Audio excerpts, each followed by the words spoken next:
All right, we are on the air. Greetings and welcome everyone to live coverage of Orioles baseball, where tonight the Baltimore Orioles will be taking on the Houston Astros in the second game of a four-game series at Camden Yards. How you doing, everybody? It's your old pal, the BirdWatcher here. People call me BW for short. That works for me. We've got some Orioles baseball for you tonight. And folks, if you're here right now, that means you're an Orioles fan because boy, oh boy, things are probably at its lowest point right now this season. Back-to-back losses, games where we only can get 3 hits at a time. Some bad pitching here and there, some bad defending here. This is bad. Things have been bad. This is as bad as it's been. And we had a chance to maybe grab this first game last night with Corbin Burnes on the mound. And we got shut out. Miserable stuff. But guess what? I like to go with the old adage of a chip and a chair, folks. A chip and a chair. If we got a seat at the table, if we got one chip to play with, that means we're in it. And until we're not, I gotta believe.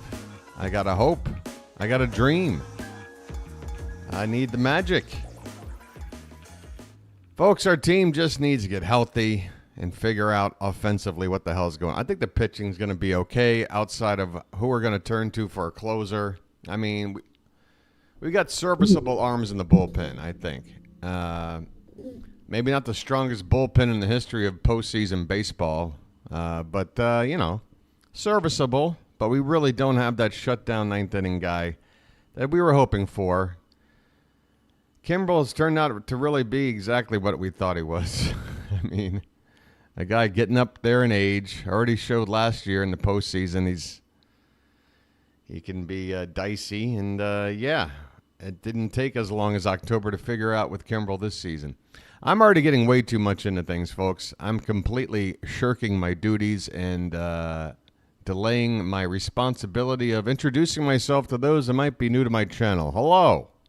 Welcome aboard. I'm glad you found it. This is a channel dedicated to covering Orioles baseball, live play-by-play, every game. We're what, like 130 games into this thing? Just about.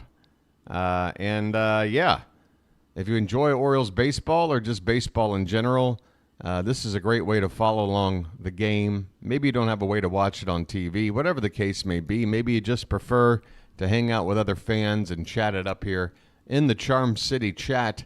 The best live sports streaming chat out there. I'll make that claim. Take me to court. I dare you. I'll hit this button one more time. If you are new to the channel, please give it a try. It's really hard to sell the channel right now with the way the team's playing. But I can tell you this. Through the good times and the bad, I put on a pretty good broadcast. You know, I'm pretty insightful. I call a pretty good game. I'm told I can be rather amusing. People like me. I'm good enough, I'm smart enough, and doggone it, I'm calling Orioles games. All right. By the way, Rod, I owe you an apology, man. Because, the other day you'd said something where I got caught up on the semantics of language. It just came off like, oh, there's something true. And Rod, I went back. I saw all the comments you left before. You're nothing but supportive and in agreement with me about most stuff. So I don't know why, man. Things are tough, man. Folks, I get it. Nerves are frayed. We don't want to see our team looking like this. I mean, this is rough, man.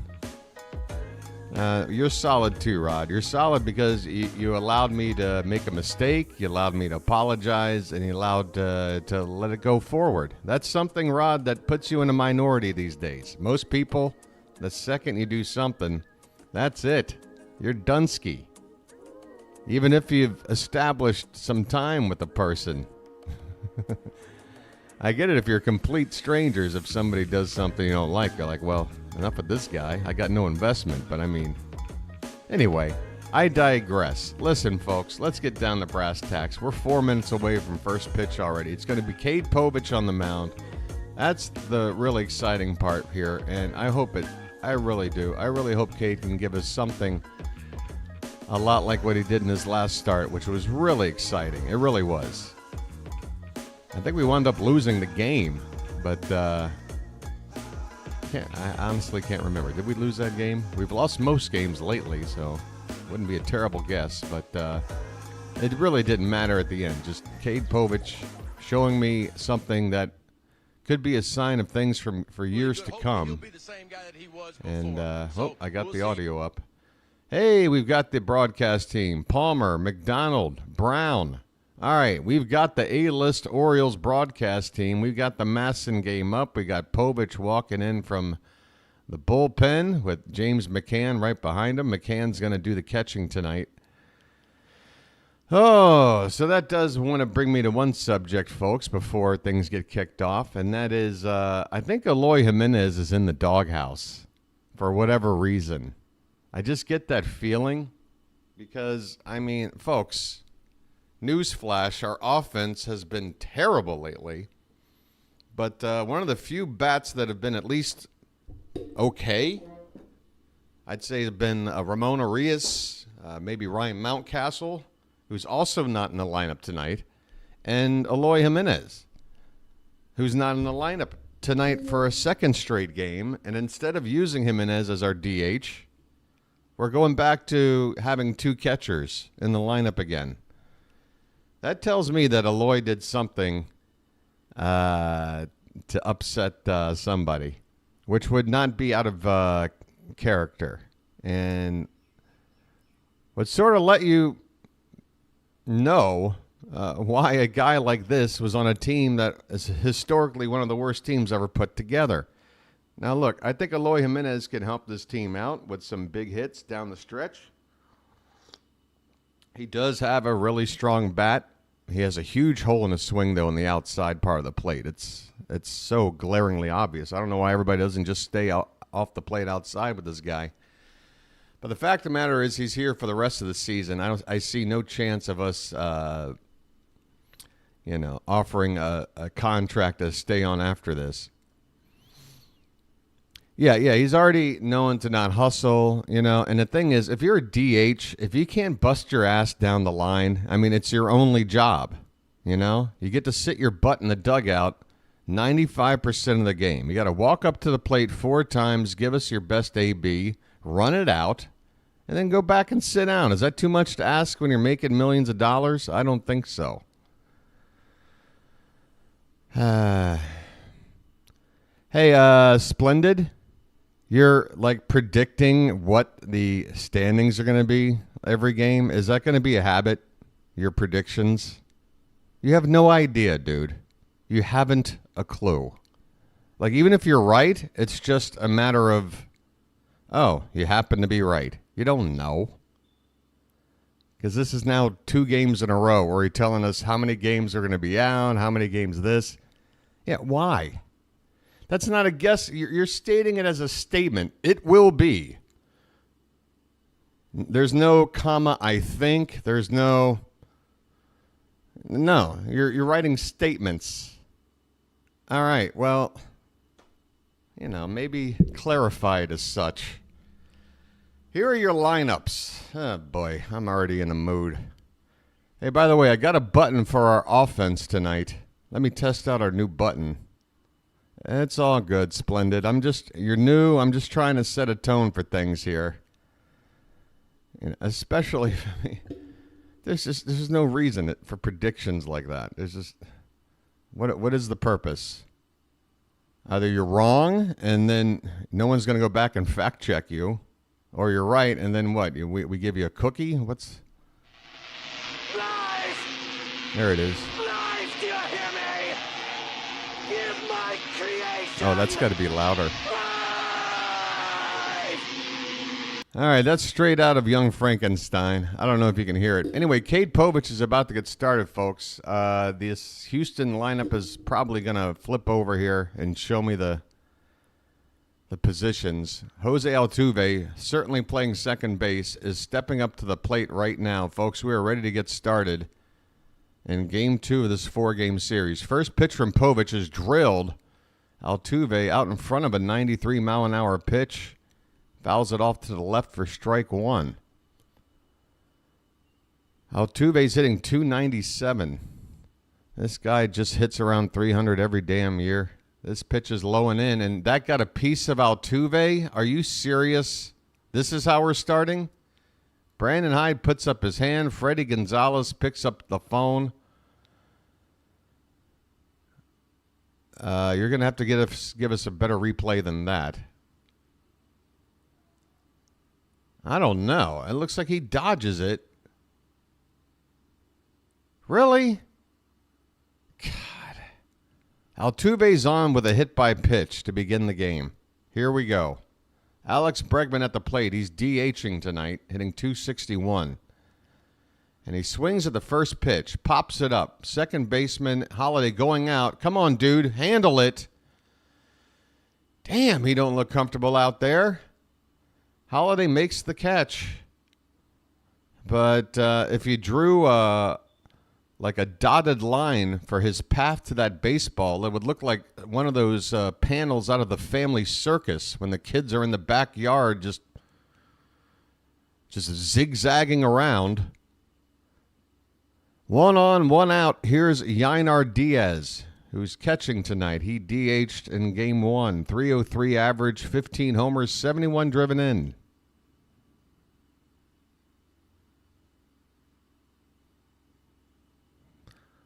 Robert, do you think I'm being mean to you, buddy? Really? Okay. I'm mean. 0-1 the count. This one's a toss over to first base. Altuve back standing. I don't know. I mean, go ahead, Robert. Find a group. Find the BW is mean group for further support. Here's a ground ball. Could be 2. Jackson flips to Gunner for 1. Back to first. Double play. This inning is over.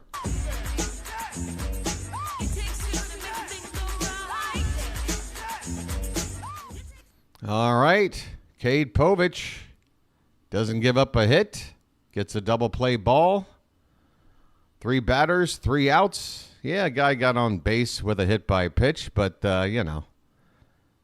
no big whoop. We go to the bottom of the first. Houston nothing, and the Orioles coming up the bat. All right.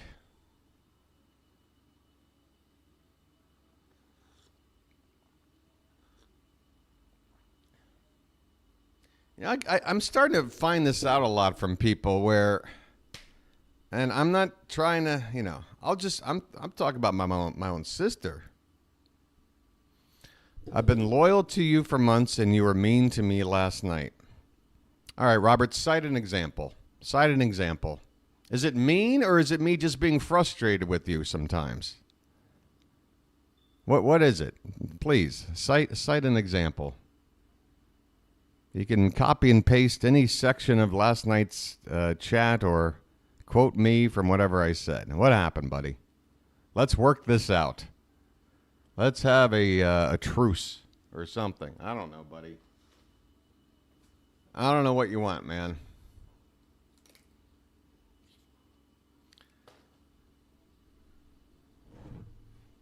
It's early, man. It's the first inning of the ball game. Are we really doing this?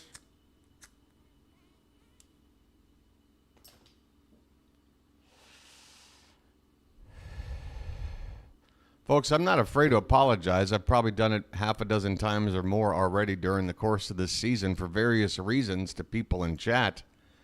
So I'm not stubborn about that. Here's Colton Cowser coming up to hit. Let me go open up my door here.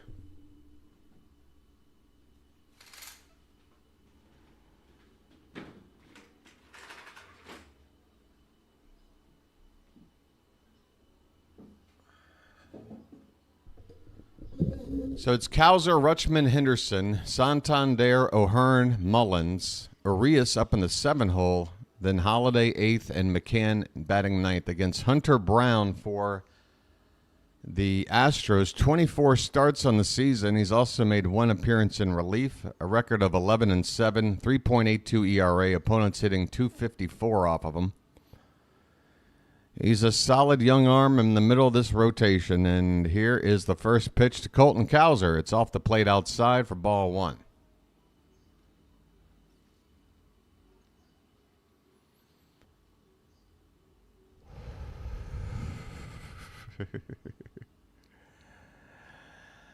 I don't know, Robert. Robert, what do you want, man? Do you want me to apologize? Because it wouldn't be sincere right now. Because it's like you're trying to egg an apology out of me, which that's not sincere. Right? Do you want an insincere apology? Or if not, what else? Here's a 1-1 pitch. Pop foul out of play. 1 ball and 2 strikes. I got no problem with you, Robert. As a person, I just wish sometimes you wouldn't be so repetitive with some things. But I can't help it. I'm not telling you to leave. I'm not timing you out. 1-2 the count on Colton Cowser. And again, folks, I don't take any thrill out of the power I wield with hitting a button and kicking an idiot out of chat, which Robert is not. This pitch is thankfully called ball 2, and Diaz framed that pitch for about 5 seconds, almost refusing to move until the umpire called that a strike. 2-2 the count. This one's on the outside. Cowser has to reach for it, and it results in a softly hit ground ball to second base. He will be retired, grounding out 4-3. For the Astros defensively, McCormick in left, Myers in center, Dubon in right, Whitcomb at third, Pena at short, Altuve at second, DeZenzo at first base. Who's that? And Yainer Diaz behind the plate. Is Yordan Alvarez in the lineup? We're facing a lineup without Yordan Alvarez. If we don't win this game, Adley Rutschman at the plate, it's high. Let the clutch out gently. We're facing an Astros team with no Kyle Tucker and no Yordan Alvarez. The two big lefty bats that, especially in this ballpark, scare the crap out of you. We got to win. 1 out, 1-0 the count on Rutschman. And that pitch is another uppercut swing, pops straight up on the infield. He keeps doing it. Rutschman pops out the third base. He just keeps doing it. Again, chop down on the ball like you're chopping wood. Like, do anything other than that swing, please. 2 down for Gunnar Henderson, folks. His name's Gunnar, and he's dating my mom. I mean, at this point, I'm just sitting here waiting for something to change with this offense. 2 down. First pitch to Gunnar's outside for ball 1. Yeah, 2 hitting coaches. I'm getting fed up, folks. I really am. Again, I maintain my position. This is a playoff team. They got a chance if they can get their act together. But right now, it is hard to watch. This is foul back. 1 ball and 1 strike. It's hard to watch. Certain parts of our problems appear to have been not addressed since the last game. You know what I'm saying? Like, the 1-1 pitch to Gunnar Henderson is on the outside corner at the knees for a called strike.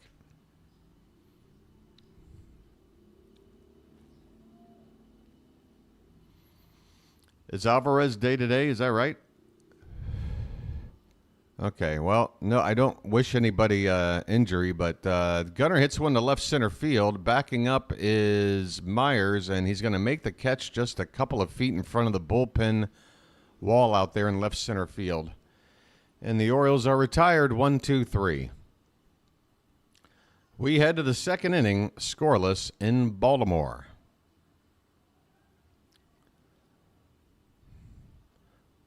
Well, here's my thing. I mean, if Adley is struggling, why is he DHing tonight?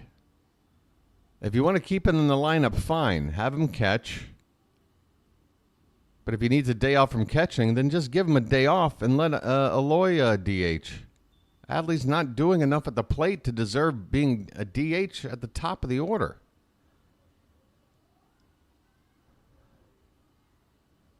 If he can't hit, he shouldn't be designated to do so.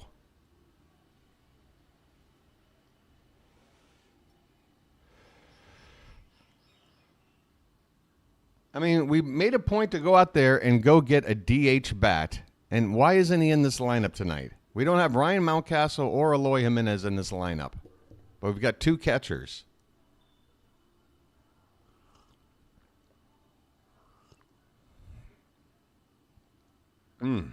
See what you guys have turned me into. Now I've got everything to it's just I don't know.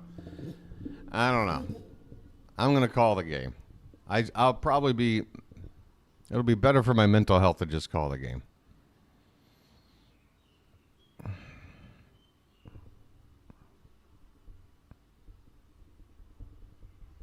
I just hope we can figure it out, guys. I just hope we can figure it out. I mean, I'm being cynical, Slam, but I hope that it's with some amount of, like I've got some receipts.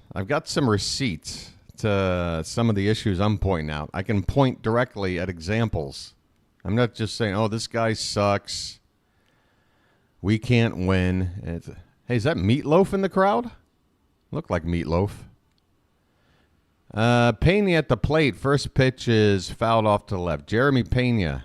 He did not play in last night's ball game. He's normally the everyday shortstop for the Astros, hitting .275, 12 homers, 57 driven in. The 0-1 from Povich is high, 1 ball and 1 strike. In the last 10 games, boy, why did they sit this guy? He's hitting .342 with 3 home runs in the last 10 games. And he goes after a pitch up and away, a fastball. Bad swing from Pena, 1-2 the count.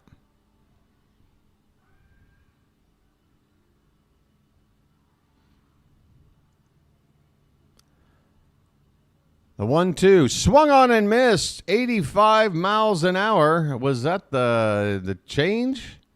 Right there in the middle of the plate.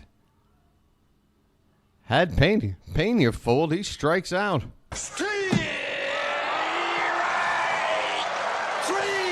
Well, y'all come back now. Oh, that was a slider. Didn't do a whole lot of sliding, but good enough. Maybe just that difference in velocity was enough. This first pitch is called a strike to Jake Myers, and that pitch looked a couple inches above the zone. We got another weird umpire, but so far he's given us good calls against the Astros. That's a called strike. Just catches the top of the zone. 0-2 the count on Myers.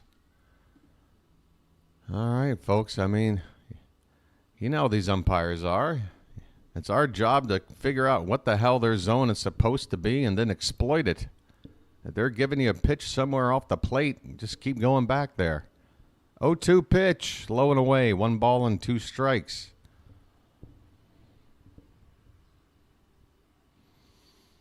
No, I'd say that's a slump. There are a few games under 500. That's a slump. If they were playing better than 500... then I'd say we're kind of playing okay. Not great, but okay. If we're playing 400, I'd say that's a slump. But just a couple of games below 500, I don't know. This pitch is... boy, that one looked good. Called ball 3. 3 balls, 2 strikes on Jake Myers. 1 out, nobody on in the top of the second. Payoff is swung on and missed. Bottom of the zone. 2 batters, 2 strikeouts here in the second. Well, y'all come back now, you hear? Oh, that's right. RJ, thank you for reminding everybody. Folks, if you think this series isn't huge in terms of facing one of the hottest teams in baseball. The Yankees, meanwhile, are playing the Rockies. I hear you, Dale. I hear you. And that's probably the worst 7-game stretch of the season, right? I get it. Now look, have you been hearing me doing nothing but complain about everything going on? I'm not sugarcoating anything here. 2-0 the count on Whitcomb. 2 down, nobody on. Whitcomb batting .263. Right-handed hitter. 2-0 pitch is inside, and now it's 3-0.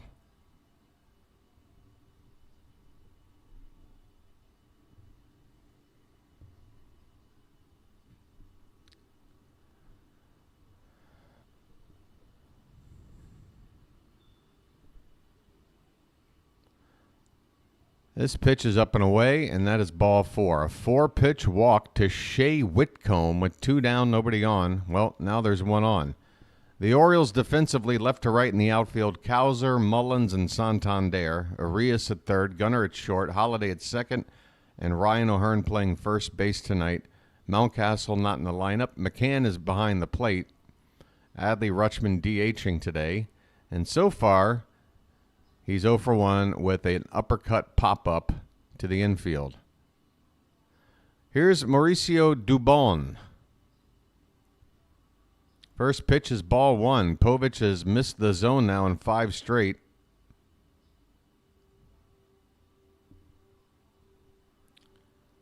And that is a check swing foul ball. Dubon did not want to swing at that pitch that was high, but he got a piece. The count is 1 ball and 1 strike. Runner at first, 2 down, top of the second, no score. Second game of 4. And that pitch is a slider that breaks low and in on Dubon. 2 balls, 1 strike.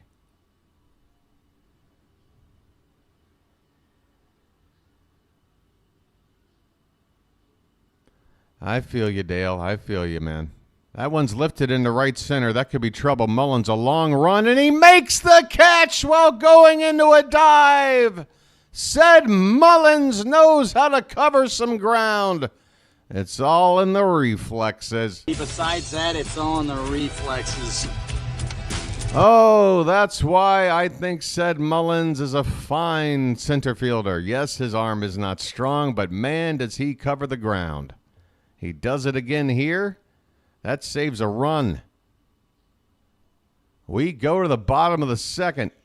No score. Come on, folks. We need a spark.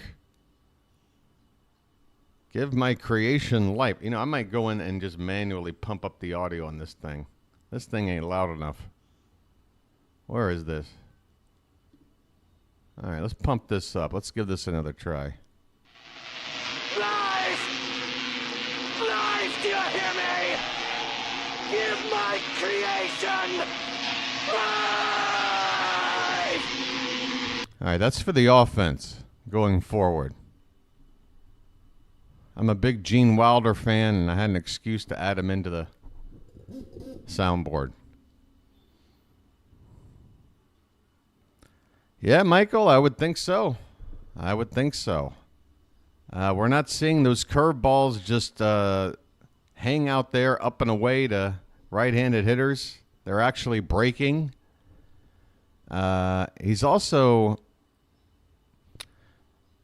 He's got a pitch arsenal of about 5 pitches, and a couple of those pitches he just completely abandoned in his last start. I think it's the sinker and something else. He's definitely throwing curves and the fastball and the change and the slider. But yeah, he's got like a sinker and maybe a sinker and something else. Look at Ben McDonald whipping snacks into the crowd here.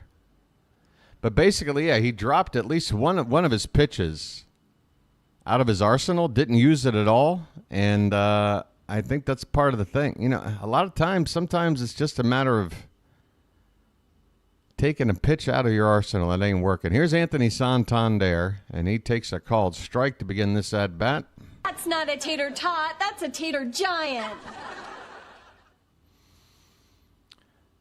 Tony's hitting 236, 37 homers, 82 driven in. 0 for 3 last night. That one swung on, hit in the air, but it's off the end of the bat. It's going to dunk in. I think that's a trap by the right fielder.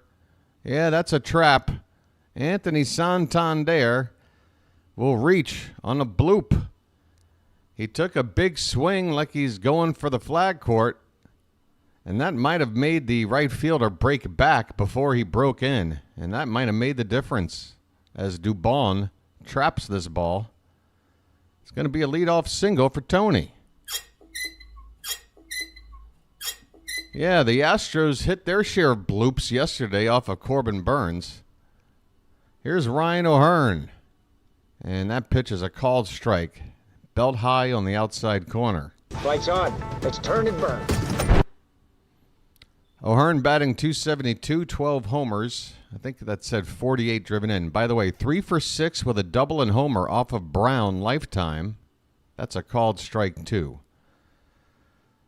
6 at-bats isn't a huge sample size, but if you faced a pitcher 6 times and you've hit a double and a homer off of him, that's a pretty good sign. 0-2 pitch is slapped foul. O'Hearn just fighting this pitch off to keep it 0-2. Nobody out in the bottom of the second. We got the leadoff man on. Hey, Gibney, how you doing? Hey, Book Doc, that may not be too weird a prediction the way the offense has been going. Arias has been one of our better hitters lately. This pitch is up and in. 1 ball and 2 strikes. I could see Arias going opposite field into those bleachers in right center. In this ballpark, that's his best shot, really. A home run to straightaway left takes a whole lot. 1-2 pitch inside. 2-2. All right.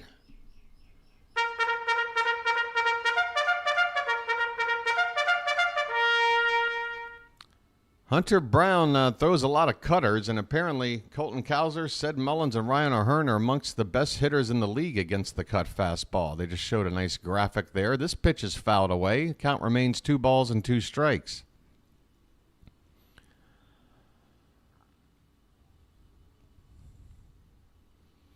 Santander is on first base with a single, the only hit of the game so far for either team. There's nobody out. Here comes the 2-2 to O'Hearn, and that is a tapper back toward the pitching mound. It takes a weird bounce off the mound. The shortstop has to adjust, and he does. He's able to get O'Hearn at first. Nice reaction there by Pena, who was going toward the second base bag and then had to change direction when that ball kicked off the mound toward the hole at shortstop. Santander moves up to second base on the play, so there is some productivity to the out. It pushes a runner in his scoring position. It takes the conventional double play off the books with 1 down, and here's Sid Mullins. Well said, now you know what to do. Mullins batting 226. First pitch, he takes a strike at 96.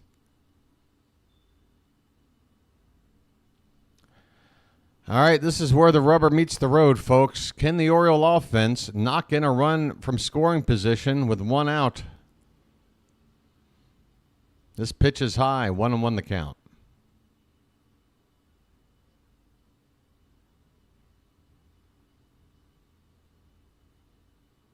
Urias is on deck, so if you're predicting an Urias home run, could be just a minute away. The 1-1 pitch, there's a curveball.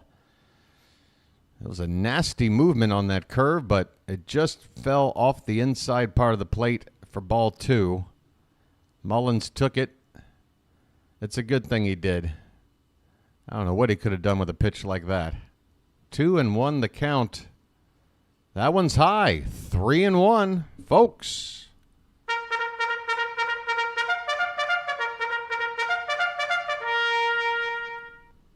Well said, now you know what to do.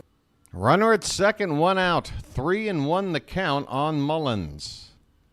And Brown steps off the rubber. and collects himself.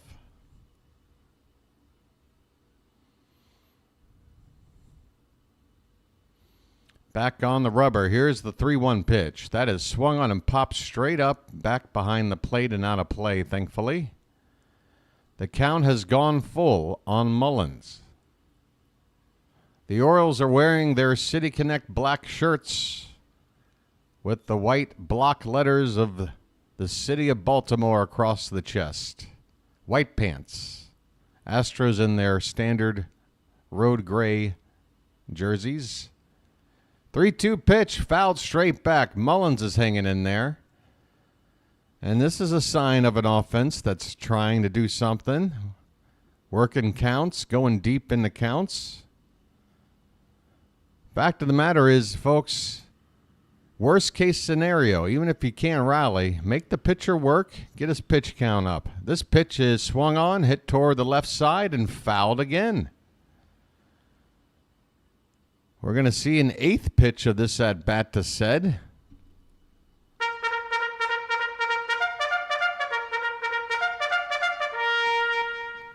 The more you see, the easier it is to square something up. The 3-2 again. That one, oh, that looked hittable, but Mullins can only foul it back once more. That's fine. And you also have to think with every pitch like this in a sequence, the pitcher just, their frustration has to start to mount. They're like, what do I got to do? Eventually, they're going to throw it off the plate and give up. Another 3-2, and that's up and in, and there you go. I'm walking here. I'm walking Come on, here. Ced. That's what I'm talking about right there.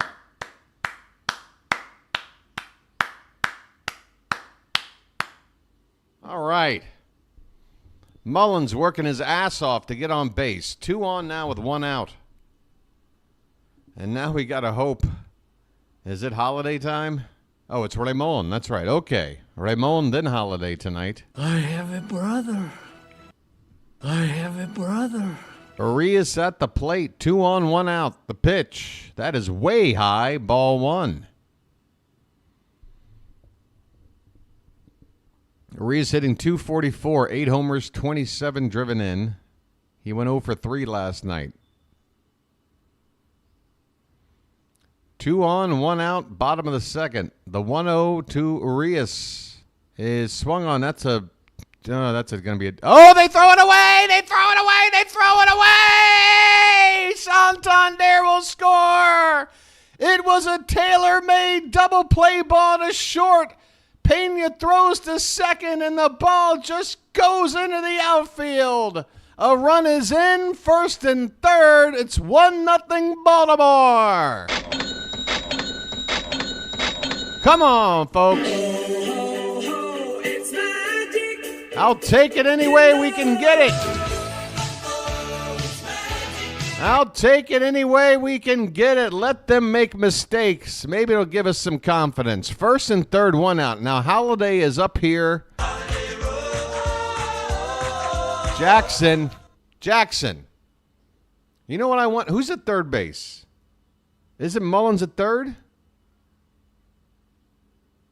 Mullins is at third now, right? Yeah. Lay down a bunt. I want to see... That's what I want. Check swing, and it's a strike 1 above the zone. Damn it. This is the time. This is where we need to do something special. Holiday's not hitting well right now. He's got speed. You got Mullins at third. I want that run in. Lay a frickin' bunt down. That pitch is high. On a check swing, no swing. 1 ball, 1 strike.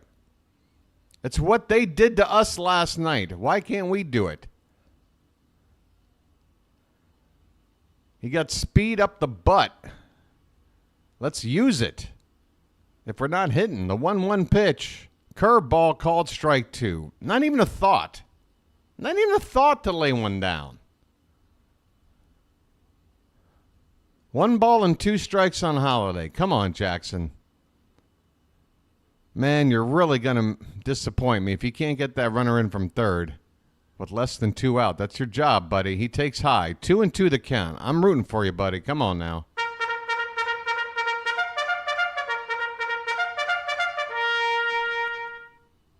Come on, buddy. The Astros are giving us something on a platter. Let's go. 2-2. They're setting up and in. And they go outside, and he swings and misses. He can't make contact.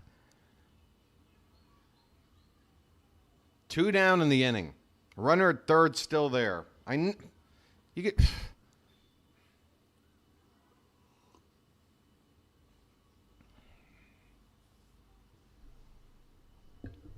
Holiday came back up and had a great week. Since then, it's back to the same Holiday from before. I'm sorry. James McCann at the plate. First and third with 2 down. Tough guy. Thinks he's a tough guy. First pitch is a breaking ball off the plate, low and away for ball 1. I mean, situationally, just, shorten up the swing. Just try to make contact. Just put the ball in play. You got speed. You got set at third with speed. You can't just go up there and whiff like that, man. That's a called strike. 1-1 the count on McCann. Right? I mean, just lay a ball. If you're struggling, lay down a bunt. Show me you can do that. You're the number 1 overall prospect, and you got speed. Tell me you can bunt. This pitch is fouled away by McCann. 1 ball and 2 strikes. Man, oh man, oh man. I would have put it on. If I'm Brandon Hyde, I'm putting that play on. I'm making Jackson put it down.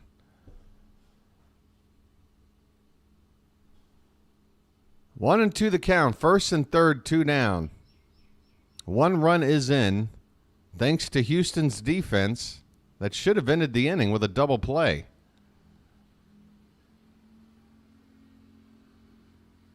This better not be the only run of the night, I tell you what.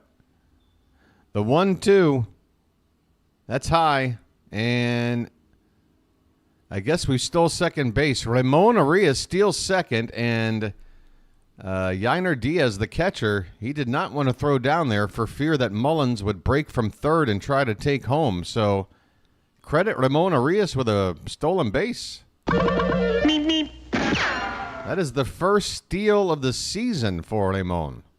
2-2 the count on McCann, and now a base hit scores 2. Swing and a miss, inning over. Oh, my God. You know what? A lot of people were doing something positive in this rally, except Jackson Holiday, man. All Jackson's got to do is make contact, man. And it's like 85% chance a run scores. Just make contact, dude. One job. We have a lead. We go to the third, up 1-0.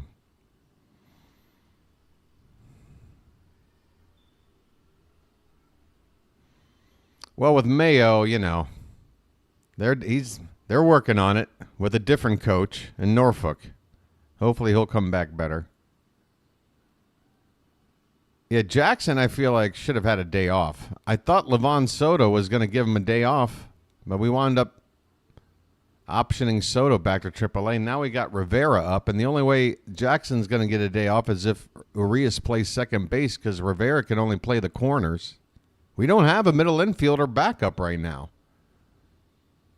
It's just Urias moving over to second or possibly short if Gunnar, for some reason, had to come out of the ball game. That's it. No Westberg, no Mateo. We really miss those guys.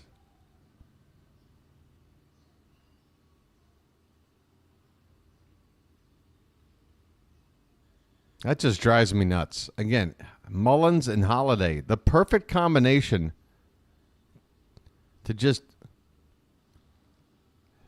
hit the ball 12 feet and we score. Doesn't have to be hit 500 feet, just 12.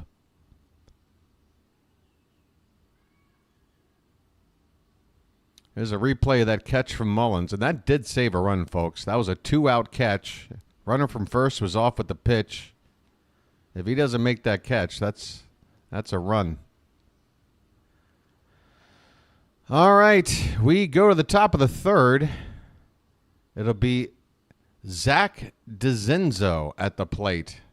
Who is this guy? Right-handed batter, plays first base. He's hitting a .188, and he takes strike one. He wears number 9. That tells me he must be a prospect. He's got just one home run, and that came giving him his only RBI. One homer, one RBI. So we know where that RBI came from. This pitch is inside. Povich has thrown 13 strikes to 12 balls and 25 pitches so far. Now it's even up as this pitch is up and away. So that's something Povich needs to figure out. 26 pitches, only half of them have been strikes. He's gotten away with it so far. 2-1 pitch, that's in there. And the count even up at 2-2.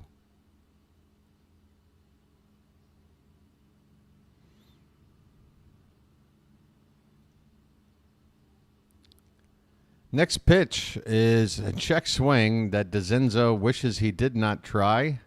That pitch was way up and away, but it goes as a foul ball, strike 2. 2-2 the count to the leadoff man for the Astros in the top of the third. 1-0 Baltimore.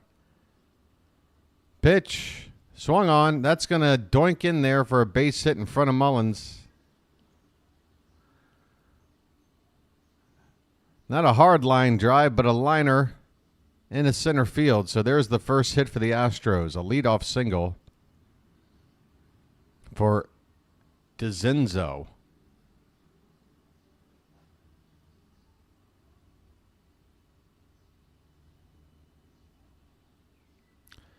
All right.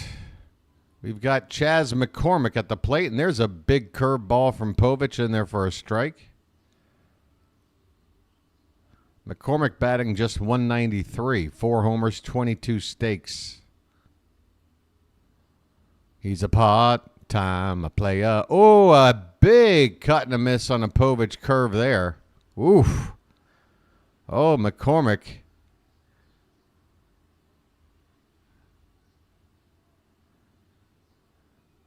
That did not work. We got an 0-2 count.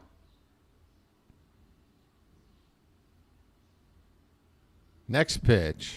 Goes back to the curve. Reach for, hit softly to Holiday. He's only got one play to first. And he gets McCormick. The lead runner moves up to second base. There's only one out in the inning. So the Astros will have a couple of chances to drive in the tying run. With the top of the order now due up with Jose Altuve getting his chance. Now, with a lineup tonight that doesn't have Alvarez, I would say don't let Altuve beat you.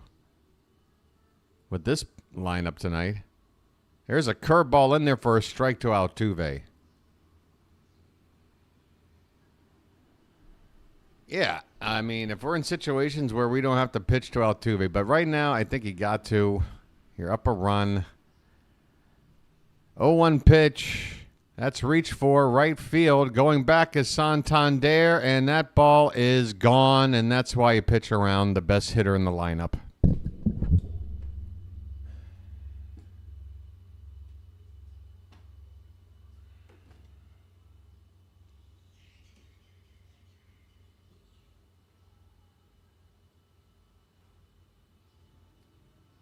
Two to 1 Astros.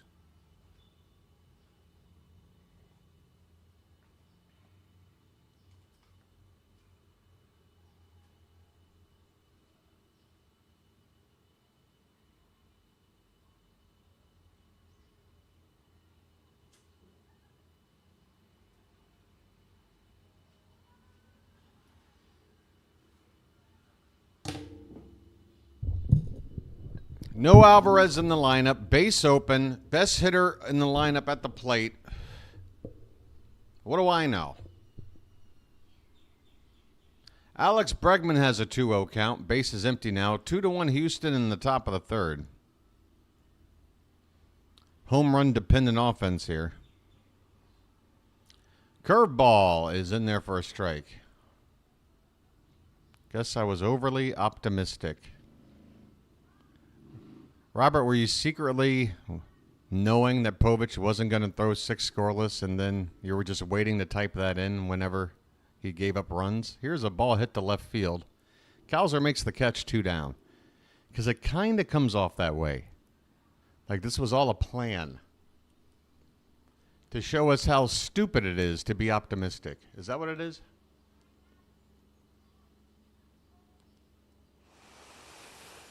I don't know. I guess I'll just have to go back to the drawing board and figure that one out. Here's Yainer Diaz. 2 down, nobody on. There's a curveball that stays up and away for ball 1. 2-run bomb from Altuve.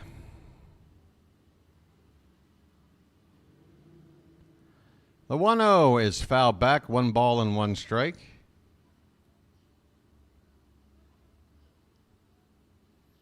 I'm believing. It's probably going to get worse before it gets better, but it's going to get better. 1-1 pitch to Diaz is hit on the ground, and that's through on the left side, a base hit. 2-out single. And Diaz is now 1 for 2.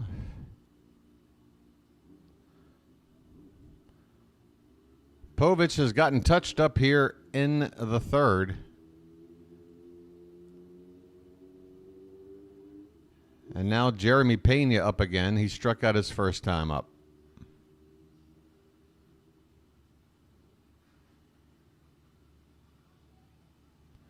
Well, Gerald, everything changes. That's just it. I'm sure 4 years ago, you could be watching one of these 100-loss Oriole teams, and I could be talking about, well, I'm seeing some positive signs from Santander. I kind of like what I see. Here's a base hit left field down into the corner. Cowser's going to have to play it off the wall. Runner's hitting 3rd. He's going to try and score. Relay throw is late. The Astros add another with a 2-out rally, a single followed by a double after the 2-run homer, and it's now 3-1 Houston.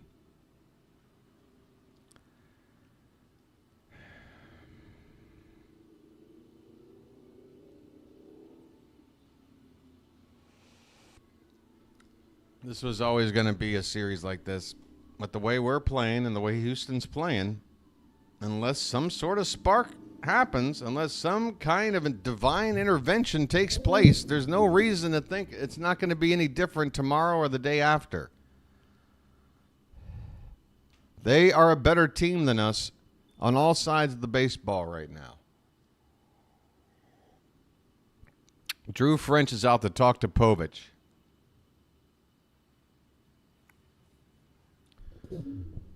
That's the reality. They're better than us. They're playing with swagger. They're playing smart. And we're not. Now, do I think on paper that their talent is vastly superior to ours? I honestly don't. I think we're pretty even in that regard, particularly with a lineup with no Kyle Tucker and no Yordan Alvarez. We ought to be able to compete with these guys, but not the way we're playing right now. There's a curveball called a strike to Jake Myers. Nice looking curve there from Povich. 2 down, runner at second base. 3 runs in here for the Astros in the top of the 3rd. This curveball is off the plate outside. Count even up at 1 ball, 1 strike.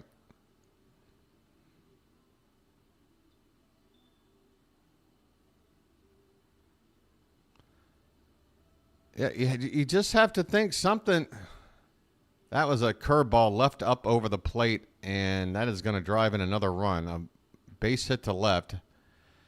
Pretty good throw from Cowser to make it close on the slide attempt there by, I think that was Pena scoring. I can't tell anymore. It's just a carousel right now for the Astros offense as Povich is just getting lit up. It's 4-1 now.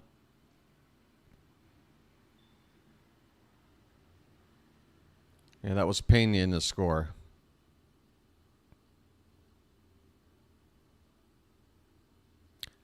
All I wanted to see is just show me something has changed. Show me something has changed from a team that can't get more than 3 hits in the last couple of games. Show me something has changed.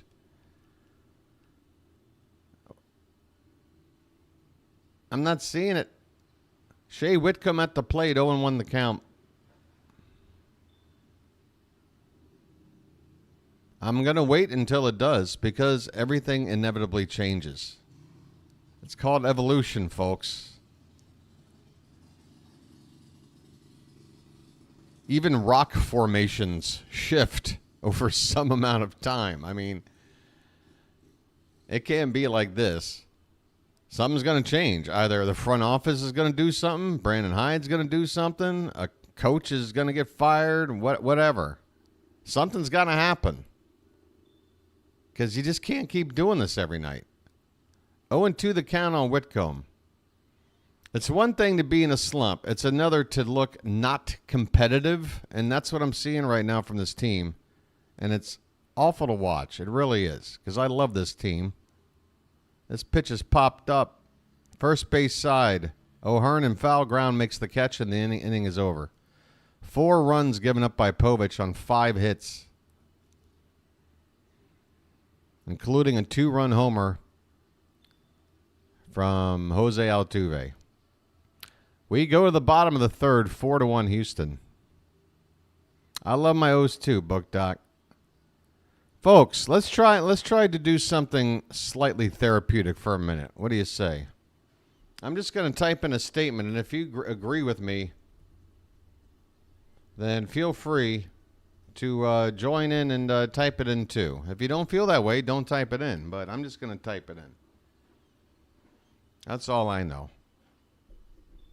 And because I love my Baltimore Orioles, I'm by their side during the worst. This is so bad. I mean, this is like your good friend, you know, and you're watching them struggle, and you want to reach out there and you want to help them. You're like, let me help you out, dude. They're refusing your help. They can't hear you. They're in a spiral, and you have to sit there and watch somebody you care about struggle. It sucks. But I'm not the type of dude to go, oh, dude, you're having problems. I got friends over here. They're taking Instagram photos every day. They're everything's great. I'm gonna go hang out with them, not with you. You're having problems. I'm out of here. No, that ain't me, man. I'm a friend. I'm a friend till the end.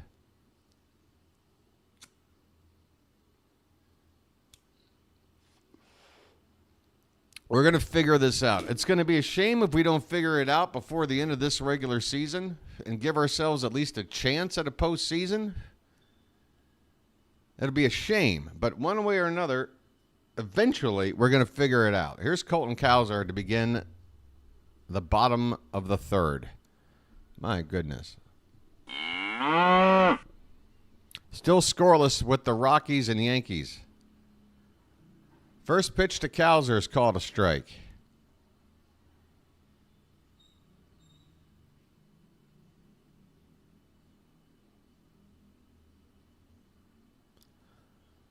Here comes the 0-1. And that one swung on, hit to right field, looking up. That one's gonna go! Bye-bye, birdie! It's another home run ball for the Orioles, but you got to take whatever you can get, folks. Enjoy it. Colton Cowser hits his 19th of the season onto the flag court.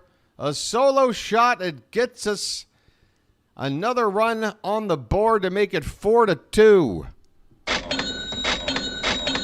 I mean, come on. Can't we be happy about something?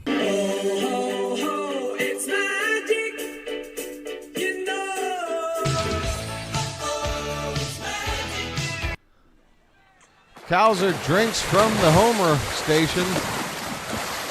Adley Rutschman takes way up and in for ball 1. Splish splash, I was taking a bath. Cowser goes yard.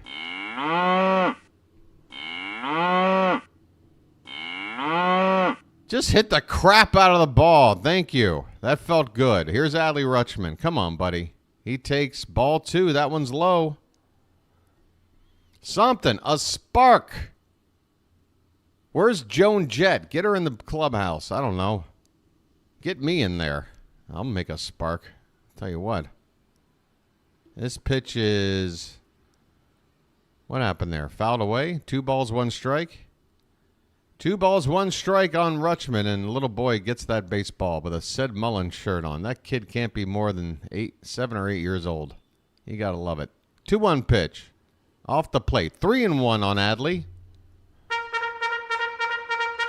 Come on now. I'll take the abuse. I'm still in the trenches. Let's go. 3-1 the count. That one's lined and come on, is that fair? It is foul. Oh, Adley. Boy, everybody sitting down the right field line in the stands, they're insistent that ball was fair. Oh, I think it might be just foul. You want just a stitch of that baseball to touch some chalk. Oh, you know what? I saw chalk move. I saw chalk move. No. Challenge this. I saw chalk move. If chalk moves, it hit the line. Come on. It hit the chalk. I saw it. Full count to Rutschman. And he pops it up left side. Chalk moved.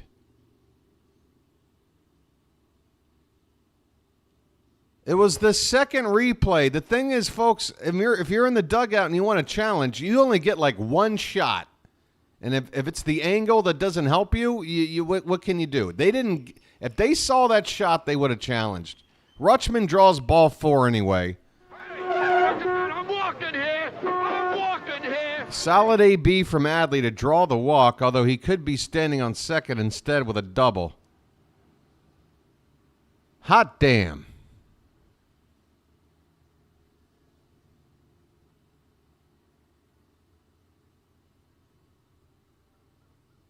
I saw white flecks. White flecks. Unless it's dandruff, okay?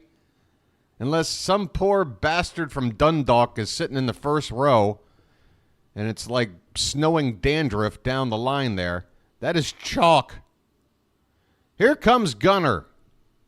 His name's Gunner and he's dating my mom. Head and shoulders. Come on, Gunner.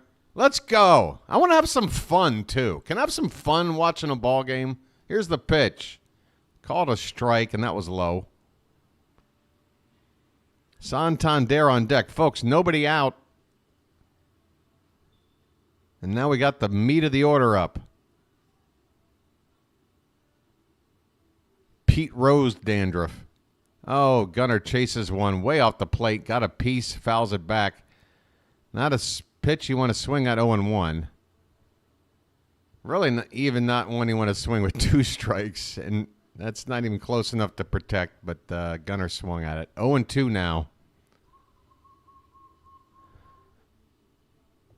This will be the 53rd pitch from Brown. That is hit on the ground to second. They go to second for 1. Back to first. And Henderson. Oh, they're saying Bregman. No, who's at first?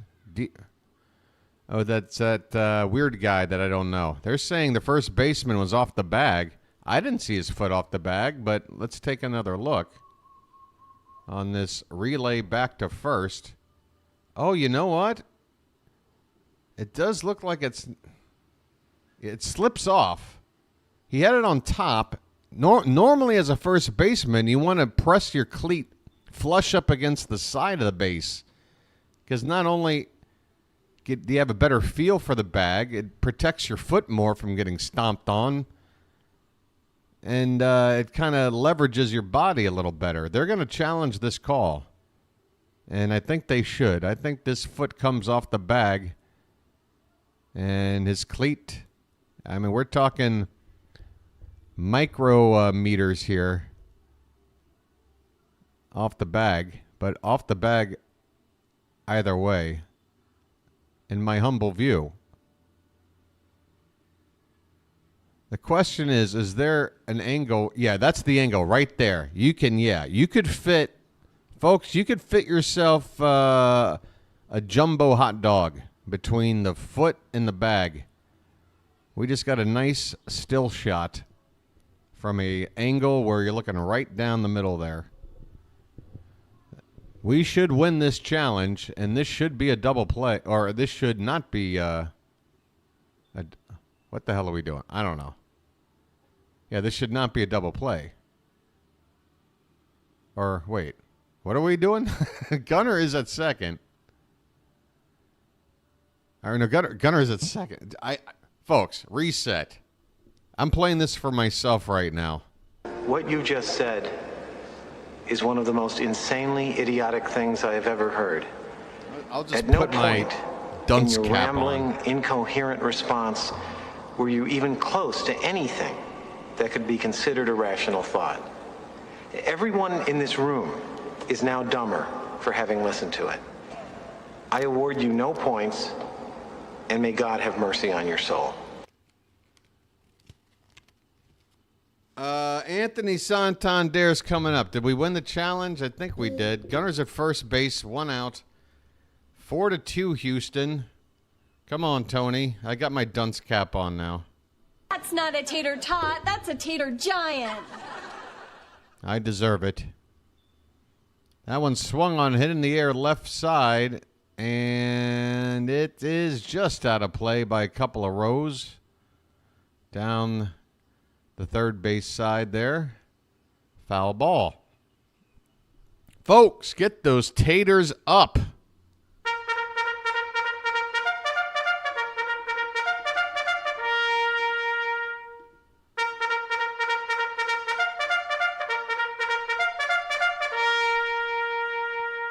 The pitch. Oh, Tony, what are you swinging at? He went around. 0-2 the count. Ah, man. 0-2 the count. Brown on 55 pitches.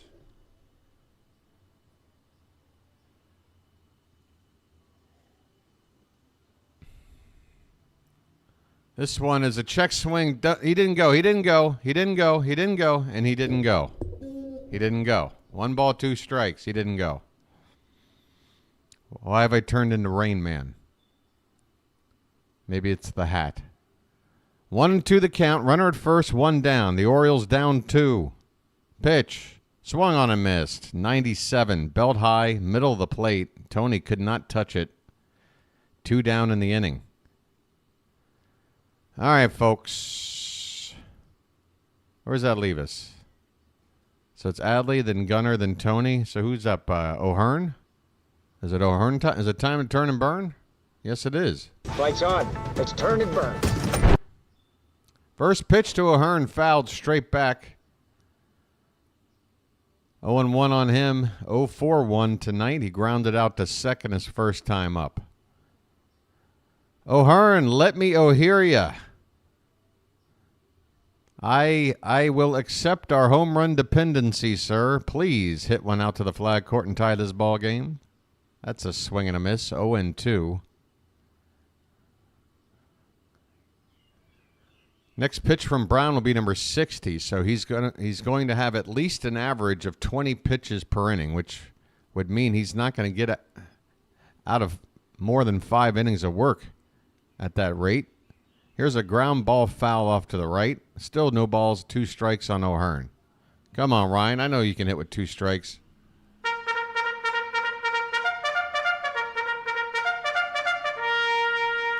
I know you can hit with 2 strikes. Hey, by the way, folks, nice crowd here tonight.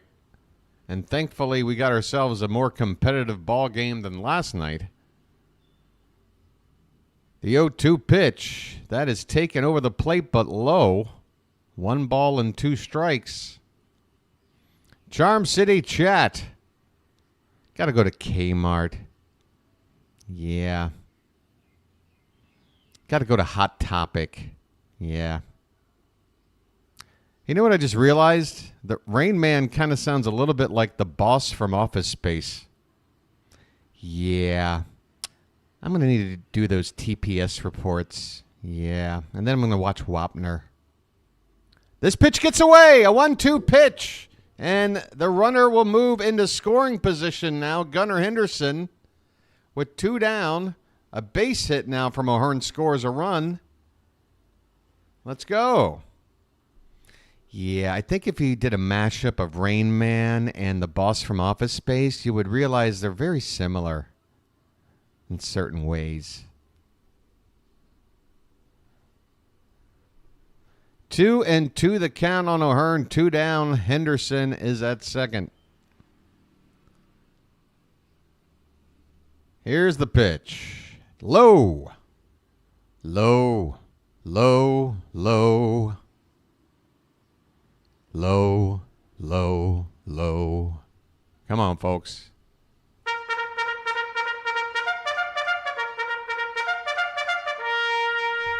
The payoff pitch, swung on and fouled away. We'll do it again.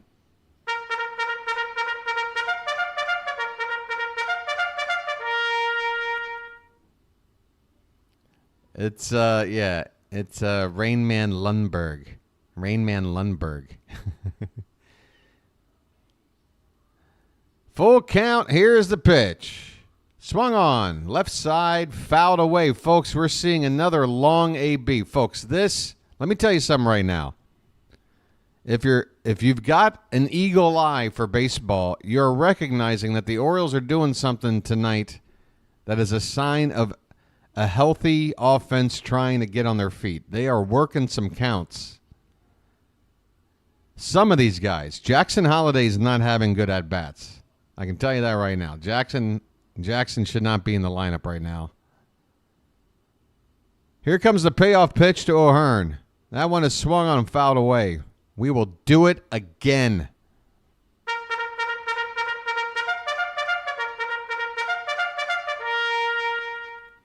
Cowser was struggling the past couple of games, but overall he's hanging in there, and he's had a good night tonight already. Santander is Santander. Gunner's Gunner.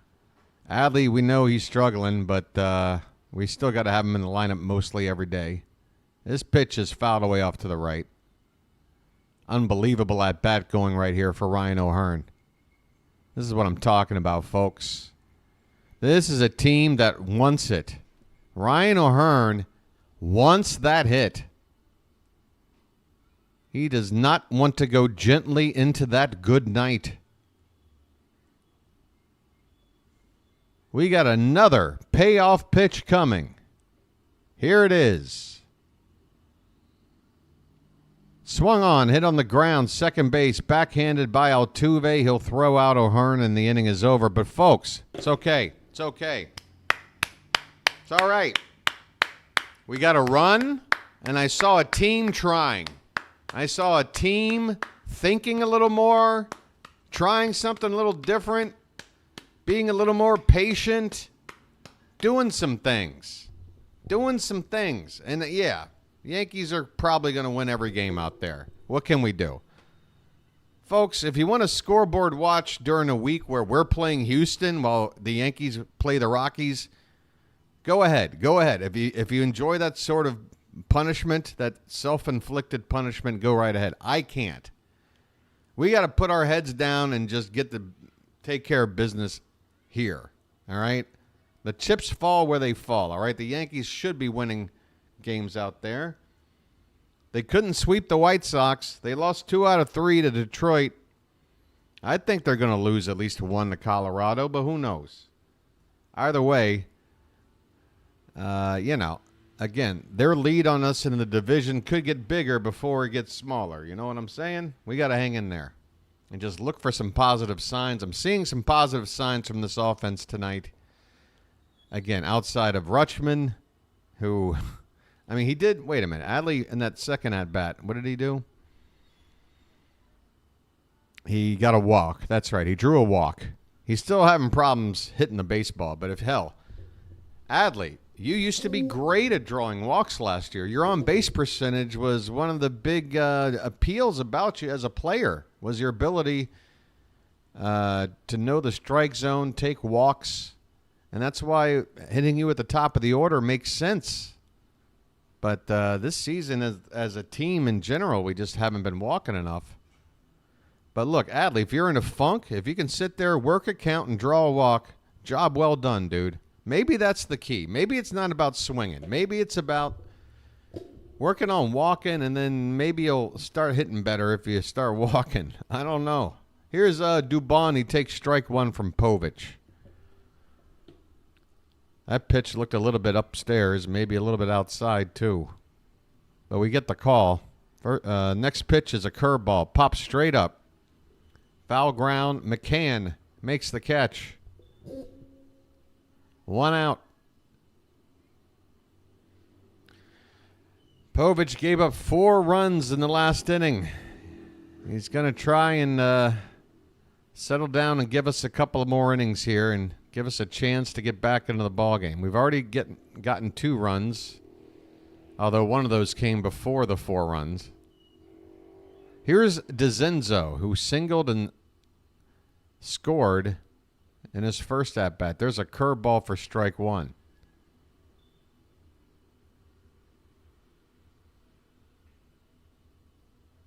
Hey, Jeremiah. Thank you. There's a called strike to DeCenzo. 0-2 the count now. And I'm starting to see a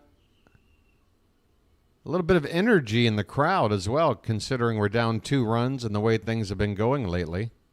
This pitch is inside. I think it was a slider.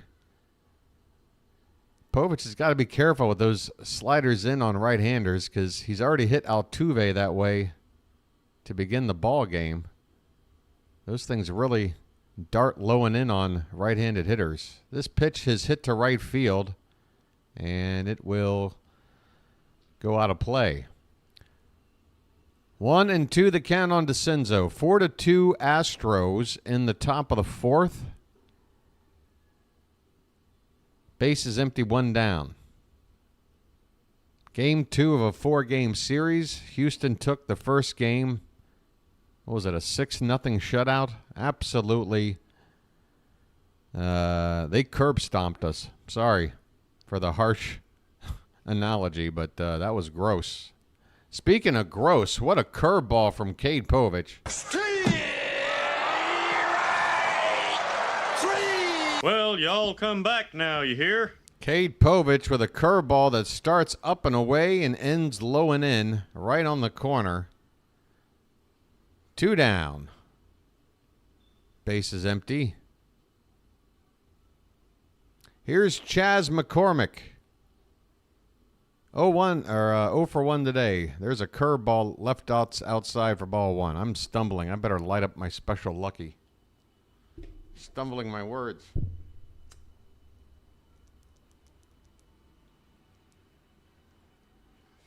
There's a called strike inside corner at the knees on a fastball from Povich.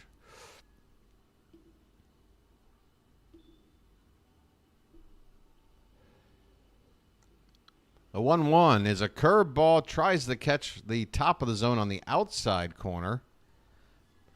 I like to see how Povich is moving the ball around all to the different corners of the zone. He's behind 2-1, though, on McCormick right now. There's another curve swing and a miss. Count even up at 2 balls and 2 strikes.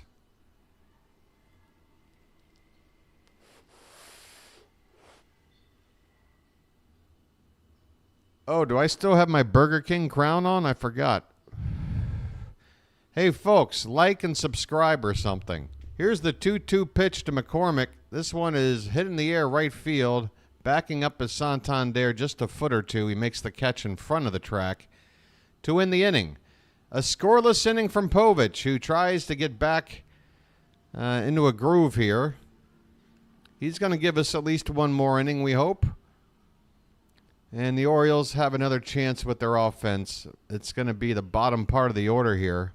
Mullins, Urias, and Holiday. And, folks, I swear to God, Jackson Holiday's starting second baseman title is on the... I don't care who else we got.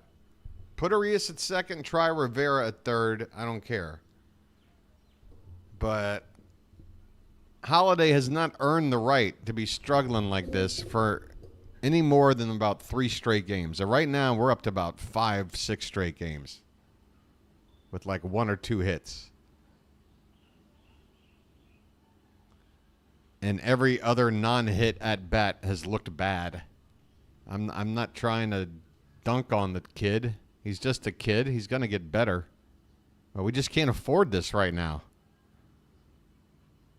You know, what message does it send to the rest of the team who they've been slumping? They're trying to work their way out of it, and now you're just giving a kid ABs? What, because he's the next superstar and he's entitled to them despite the fact he's taking the worst swings of anybody on the team right now? I don't know, man.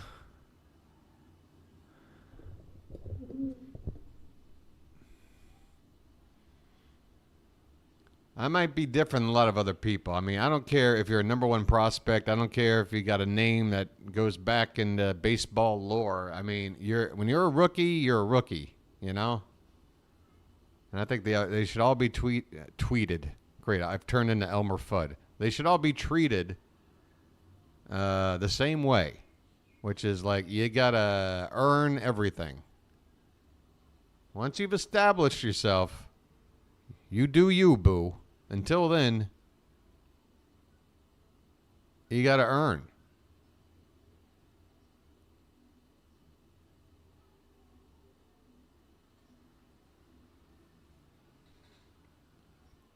All right, Sed Mullins is up.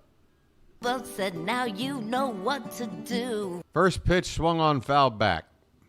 Mullins drew a walk in his last at-bat. That was one of the nice at-bats we've been talking about tonight. I say we. I'm the only one actually. Everyone else is typing. That's what we've been typing about tonight. The 0-1 pitch. Up and in. 1 ball, 1 strike. Hunter Brown, now up to 70 pitches here, just starting the 4th inning.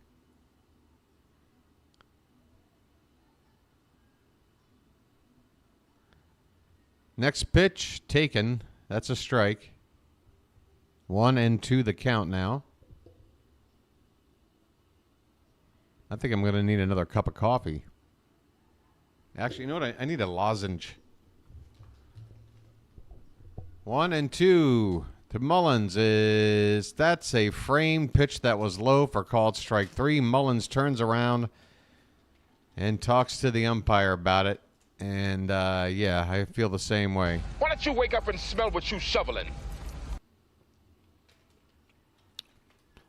I mean, it's too close to take. It really is. And the catcher frames it to make it look even more like a strike. So here's Ramon Arias. He takes a pitch at the top of the zone for a strike. I have a brother. Hunter Brown being kind of nasty here these first couple of batters. The trainer is walking alongside with Sed Mullins in the dugout. We'll have to keep an eye on that.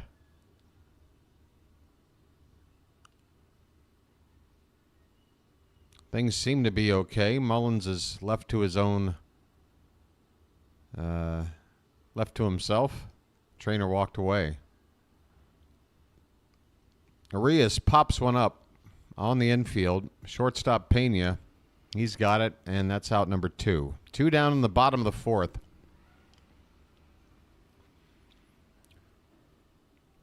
Well, we've gotten a Hunter Brown for a couple of runs already, and if we can try to work some at-bat, you know, this 2-out at-bat here, who's coming up? It's Holiday, isn't it? See, this is what I'm talking about. Jackson.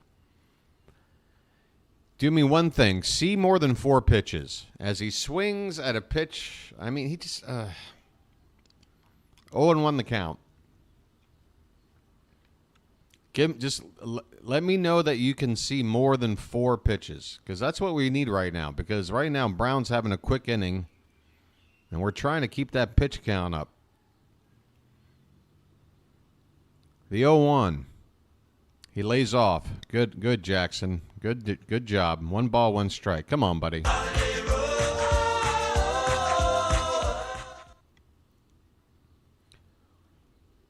The 1-1. God, it's terrible. Terrible swing. 1 ball, 2 strikes. It's just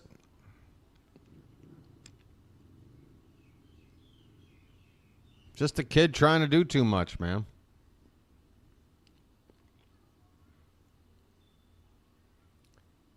I mean, he might get a hold of one on this pitch, you know. And this is way high, thankfully. Head high fastball makes it 2-2.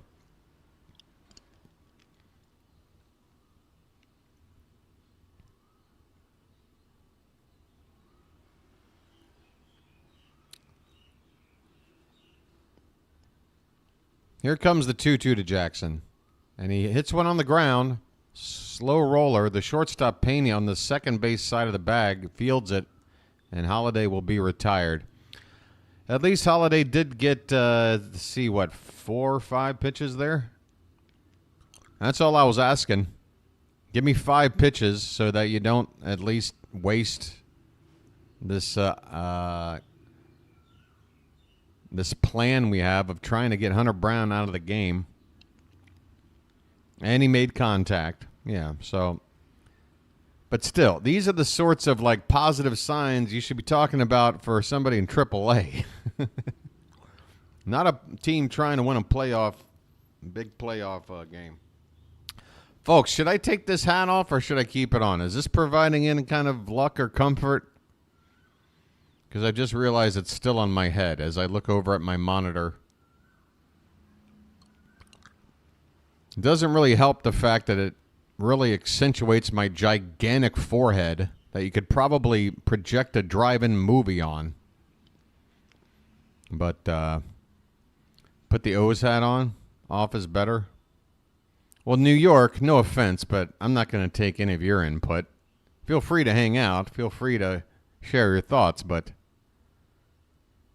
you got NYY in your name, dude. So your input means zilch to me. You understand, right? No offense. You're welcome, sir. You're wearing your Burger King crown there, Dale? Should I make a poll? Where's Livan Soto? He's back down to AAA, Ray. We brought up another guy, Emmanuel Rivera. He was cut by the Marlins. We picked him up off waivers. Problem is he doesn't play middle infield. Soto did, which would have given us, something to use in replace of Holiday. The only other way right now to give Holiday a day off again is to move Arias to second, which he can play over there.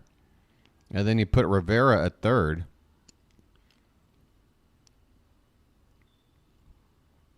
The hat and the crown at the same time, Chilo, I'm sorry, but that would be like Thanos when he gets all the rings. It's just half of the universe would just disintegrate. And I don't want to be responsible for that. I don't want to be responsible for disintegrating half the universe. Here's Altuve. First pitch to him is a called strike. How's everybody doing? Yankees got a 1-run lead. Come on, Rockies. Score a run. Here's a swing and a miss. 0-2 the count on Altuve. Ray, I know you don't see it. I'm just saying that's our only option over Holiday right now. I mean, Holiday isn't exactly dazzling in the field himself. This pitch is hit on the ground slowly. Arias he does barehand it. But he attacked it as if he would get a throw off, but he's just going to let that ball go into his pocket. Swinging bunt for Altuve. God, what a pest of a hitter this guy is. He's going to be in the Hall of Fame. I mean, he deserves it. Smallest guy on the field. Every day he goes out there. Alex Bregman takes inside ball 1. Astros have the leadoff man on. They've got the top of their order up. Cade Povich out here for his 5th inning of work. He pitched a scoreless 4th after that 4 spot in the 3rd. This pitch has popped up. This could be an easy out. Stay in play. It will not. That bounces straight off the dugout roof and into the stands.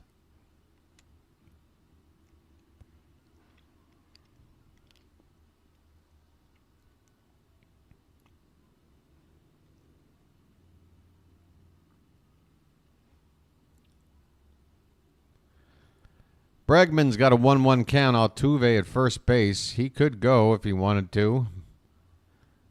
But lefty on the mound. That might cause him to think about it. This one's hit in the air. Right field. Looks easy for Santander. Just a few steps in. Makes the catch for out number 2 or 1. That's the first out. I wish it was the second out. Brews and O's, Saturday, August 24th at Looney's Pub in Perry Hall. Meet the Oriole Bird. Surprise player appearance. Oh, God. And Guinness drink specials. Okay. That's not a really good sales pitch. Meet the Oriole Bird. Look, no offense, Oriole Bird. You're kind of easy to meet if you really give it a try. It's not that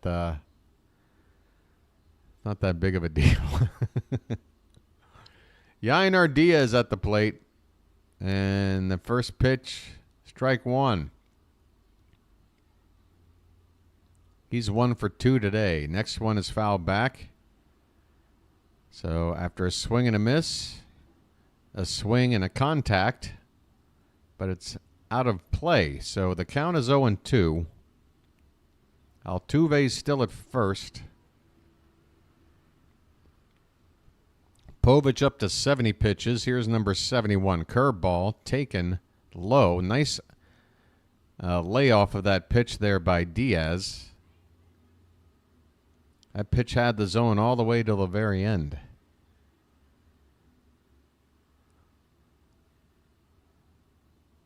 There's another curve. Hit back to Povich. Goes to second for one. Perfect throw. Over to first. In time. Double play. Cade Povich.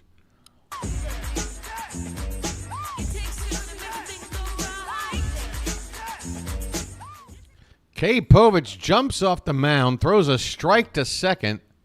I mean, he looks like Povich could play in the infield. That was thrown perfectly to Gunnar. He throws the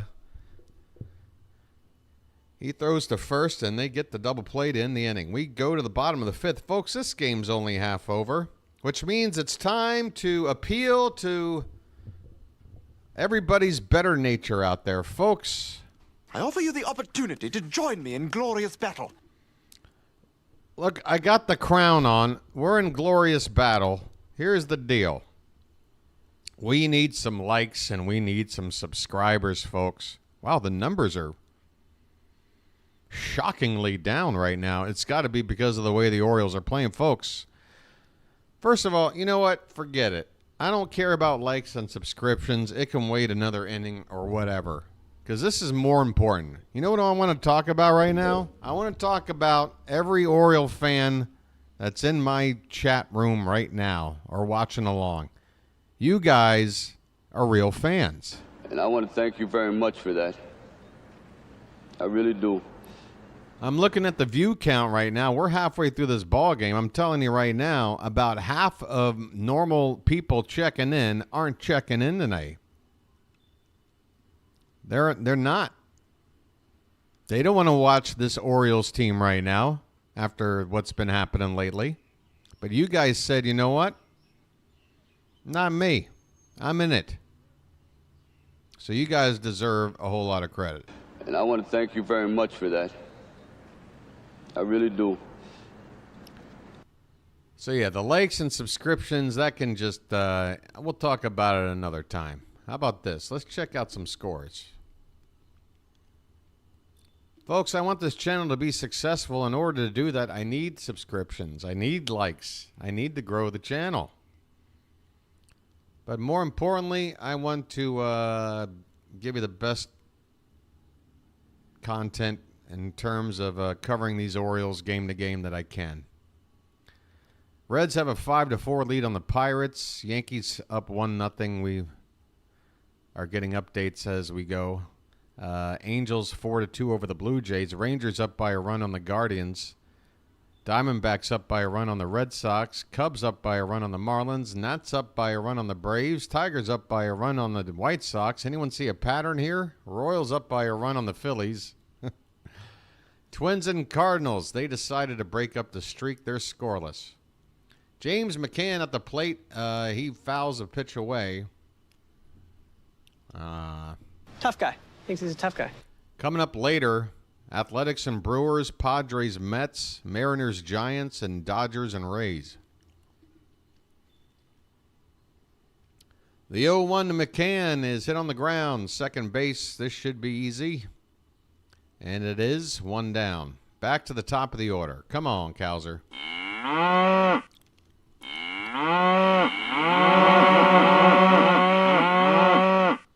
Sorry about the fact that I'm working a lozenge right now, but your boy's trying to save his vocal cords. They feel like they've been through a cheese grater. Just shred my vocal cords on top of some nachos. Serve it up. Here's a called strike to Cowser.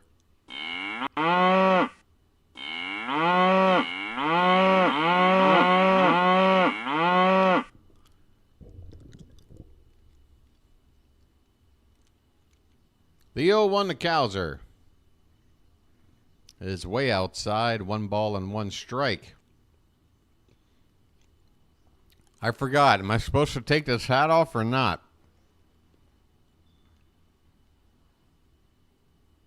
Any non-Yankee fan input would be appreciated. 1-1 pitch. And an ad popped up right during the pitch. Looks like he fouled it away. 1 ball, 2 strikes.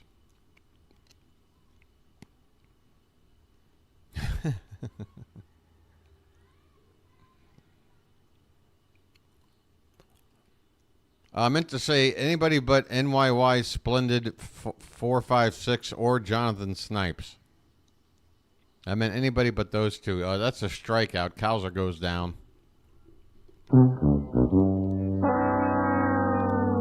Sorry, I'm like chewing up a lozenge. You know, it's getting down to that point where you just got to chew it up and... Sorry. Big buck, stop it all. Here's a called strike to Adley Rutschman. Let the clutch out gently, okay? Adley drew a walk his last time up. Let's just have a nice AB here, shall we? That one's hit in the air left side, and it's going to slice foul out of play.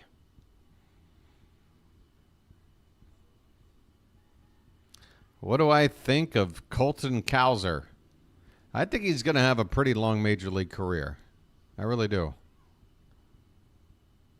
He's got a lot of good tools, and he's got a really good attitude. So if he can just, you know, that ball's hit on a line to Pena by Rutschman. He picks it off before it hits the ground. That ball looked like it might have hopped to Pena, but he indeed picks it out of the air right off the top of the ground. So Rutschman with a soft line out to win the inning. We go to the 6th now. Houston lead at 4-2. Not rookie of the year. So really, that's really what you didn't really want to know what I felt about him. You just wanted to say that, right? Is that how you feel? That he's not rookie of the year material? Look, it all ends up at where the stats lie at the end of the season. You know, I don't see the point in trying to figure out who the rookie of the year is until the season's over, and then you sit there and you look at the stats, and then you go, well, probably that guy. Until then, what are we doing here? I tell you what, if Cowser puts up a week like he did the week when he won Player of the Week, then yeah, he's probably going to be right up there. Who could be? Who can it be now?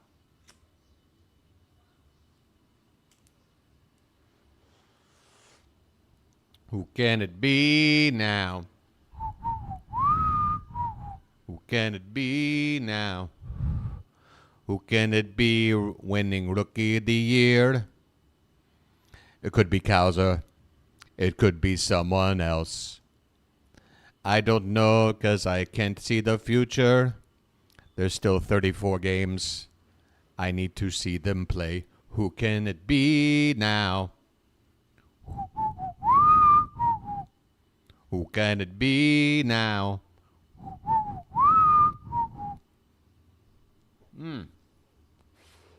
Ooh, yeah!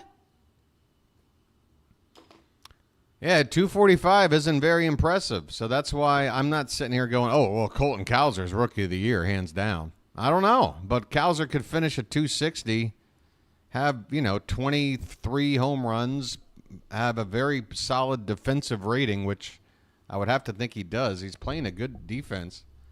That might be enough. I don't know. We just got to wait another month and see another month's worth of stats. And then I'll give you my opinion at the end of the year who I think should win Rookie of the Year. Here's Jeremy Pena. He's got a 1-1 count. 1 for 2 with a double.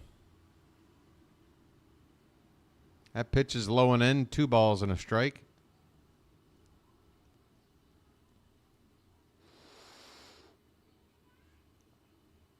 Oh, that's nice.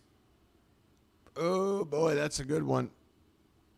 There's a curveball in there from Povich. Nice lollipop curve on the outside part of the plate. 2 balls, 2 strikes. Wow, that was a huge hit. All right, I got to put this out.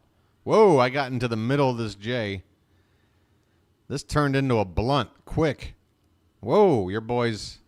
I still got to pilot the plane here. This pitch has popped up, foul and out of play. Still 2-2 on Pena, leading off the top of the 6th. I tell you what. Oh, just one more, for good measure.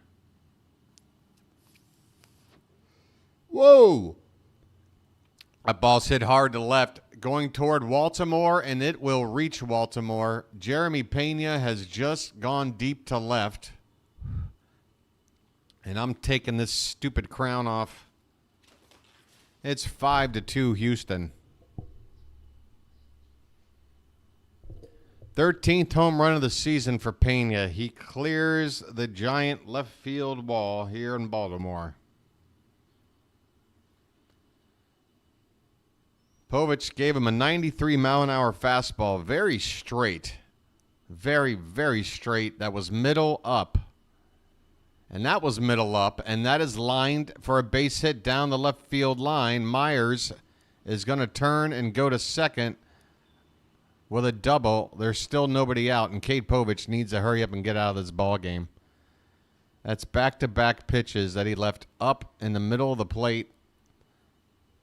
And the Astros are looking right for that spot. And they absolutely have crushed 2 baseballs here to begin this inning.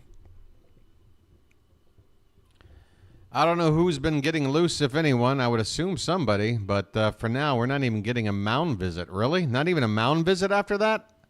A home run over Baltimore. Next pitch, a double. And we don't even try to give Povich a chance to think about it. Okay, he's fallen behind 1-0 to Whitcomb.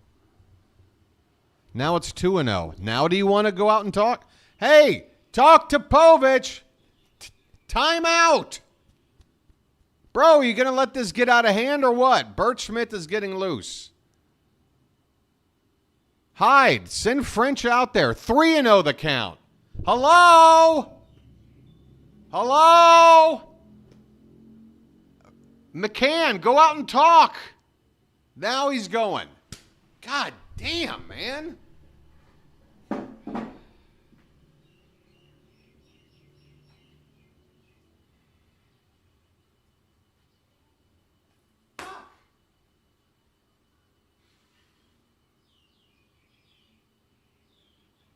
Yeah, pick up the phone. Pick up the phone.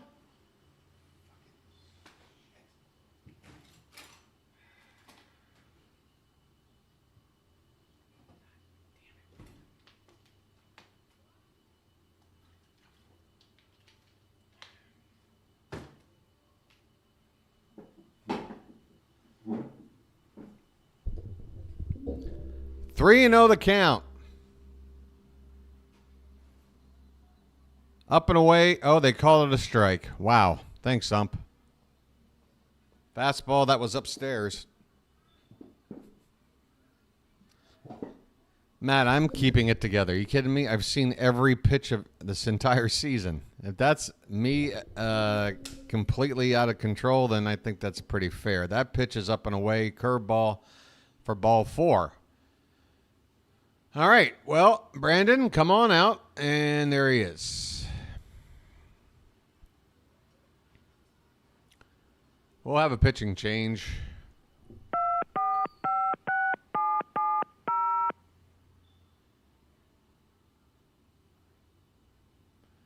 You would think the home run was a bit of a sign. When a right-handed hitter like Pena, who's got okay power, but he's not a power hitter. When a guy like that takes you deep to left in this park, that's a major red flag. So then no stoppage there. You go to the next hitter, one pitch double. No stoppage after that. Now let's get behind 3-0 on the next guy before we finally say, maybe there's something going on with Cade Povich. Unbelievable. Unbelievable, the lack of response. Just the absolute lack of response when you can see. Like, what are you doing? I know it's only the course of like 2 minutes over a 3-hour ball game, but in those 2 minutes, it's like watching somebody, flailing in the frickin' lake going, help me, I'm drowning. And like you're just sitting there like getting a suntan. Like, get out there and do something.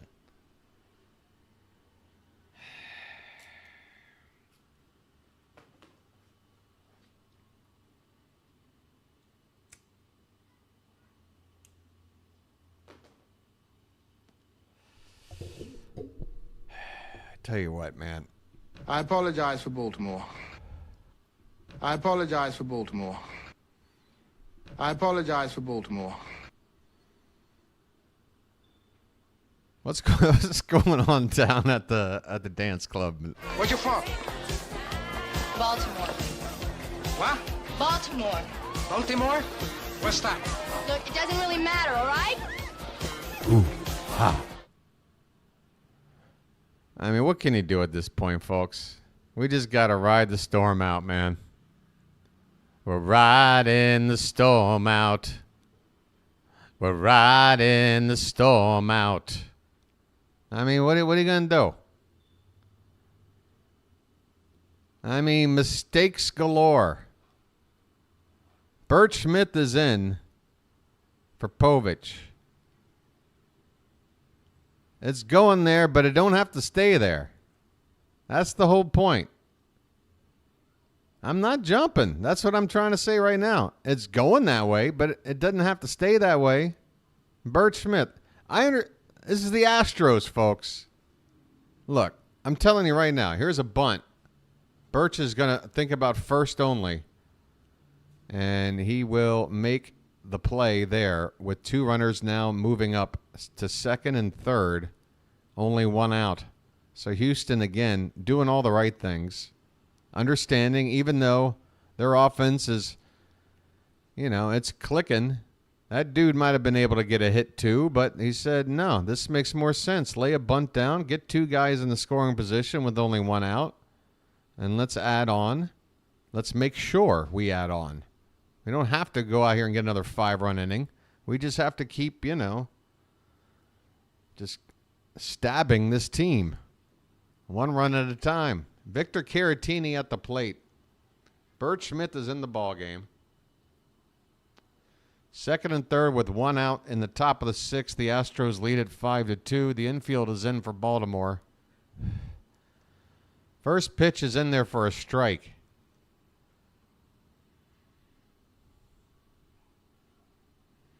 Judge went yard. Good for him. I prefer Wapner. I really do. I like Wapner. He's on at 3 o'clock. Aaron Judge is on at like 8 o'clock. It's too late for me. I'm already in bed. I like Judge Wapner. The 0-1 pitch is a bit inside, I guess. 1 ball, 1 strike. Caratini's up there pinch hitting. I mean, Houston's just doing all the things. They're comfortable right now, and they're doing things like pinch hitting Victor Caratini. It's unbelievable. In the 6th. The 1-1 pitch is that had the plate and it was in the zone, but apparently Ump thinks it's low. Whatever. Why don't you wake up and smell what you shoveling? Whatever that call was.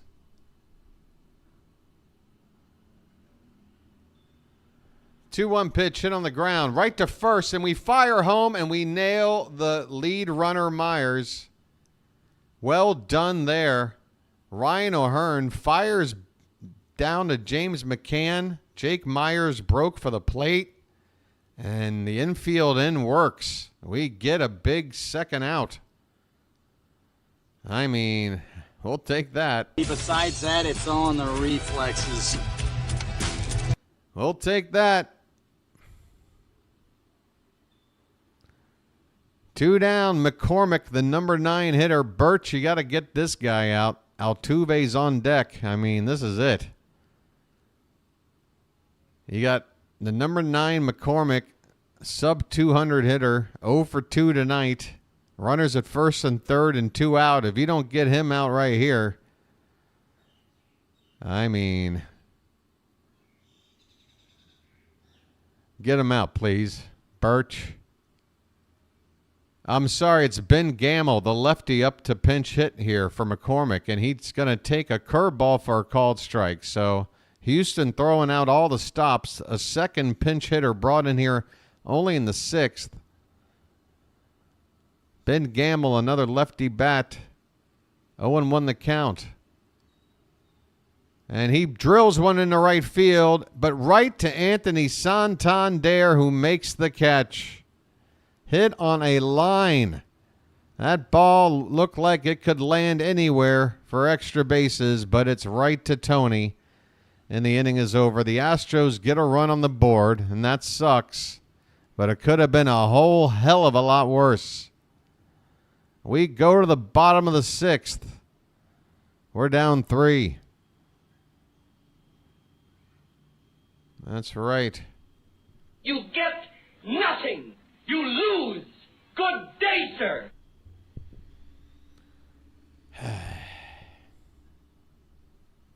Folks, we're on a road to 2,000 subscribers, and I'd really appreciate it if you're watching right now, and if you're enjoying the content, if you'd like to come back and see more, and therefore want to see the channel continue. The best way to do that is to subscribe. It's an easy thing. There's a button right at the bottom of your screen that says subscribe. It's quick and easy. It requires nothing but a click of a button. And I can promise you that it will... there's no obligation, there's no commitment, and no salesman will visit your home. It's easy. There won't be any harassing emails. You're not going to be put on a list. You're just helping the channel grow. So I'm appealing right now as we wait for this next half inning of baseball, which actually I should probably go ahead and refresh right now before I hit the 2-hour mark. Let me go ahead and do that. And then maybe we'll take a check on how the subs are doing tonight, because we are getting pretty close to 2,000 people. However, I have to admit, yesterday's game, we had a grand total of 4 subscribers. That's probably the worst night I've had the whole year. All right, Gunnar Henderson's up. Let's see what happens. His name's Gunnar, and he's dating my mom. First pitch from Hunter Brown's up and away for ball 1. This is an inning where we got to get something back with these bats coming up. And the fact that Brown is up to 90 pitches now. That's off the plate, 2-0. Okay, I'm feeling something.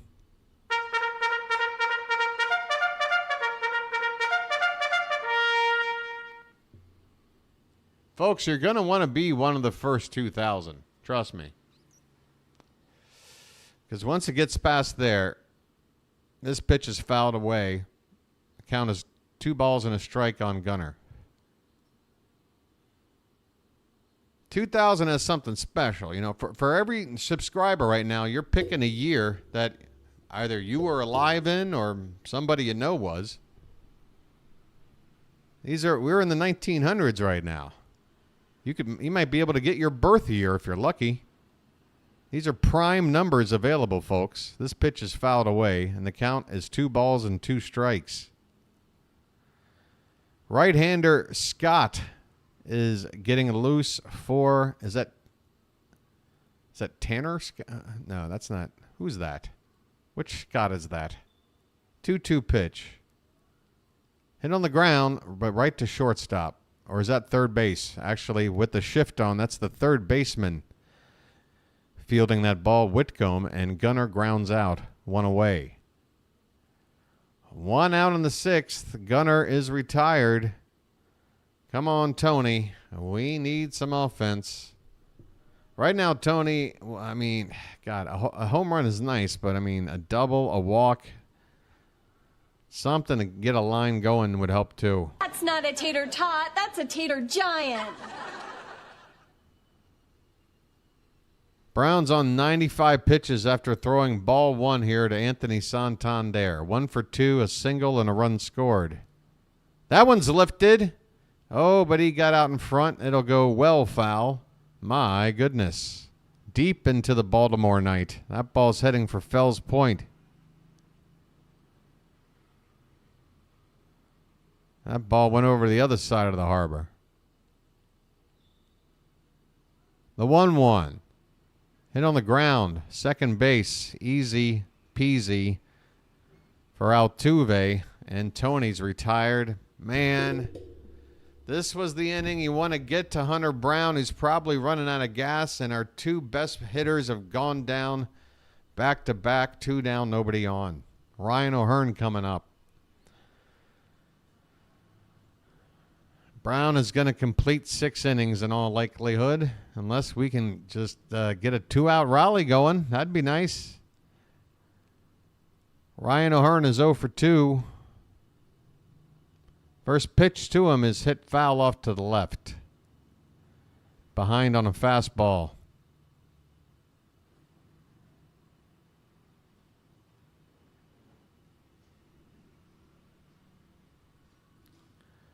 The 0-1 pitch. That one is laid off. Looked like a breaking ball that fell off low and outside.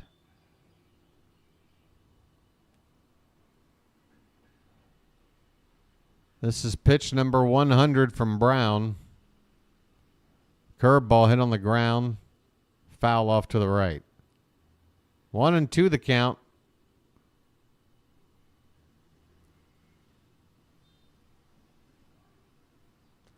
Boy, that sunlight is absolutely baking through my doorway there, isn't it? It's like the reverse monolith from 2001.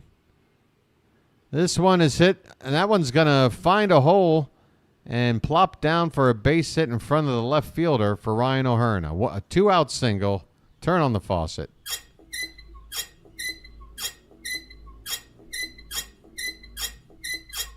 Sorry, I've turned the faucet a lot. It's been so long since I've turned the faucet.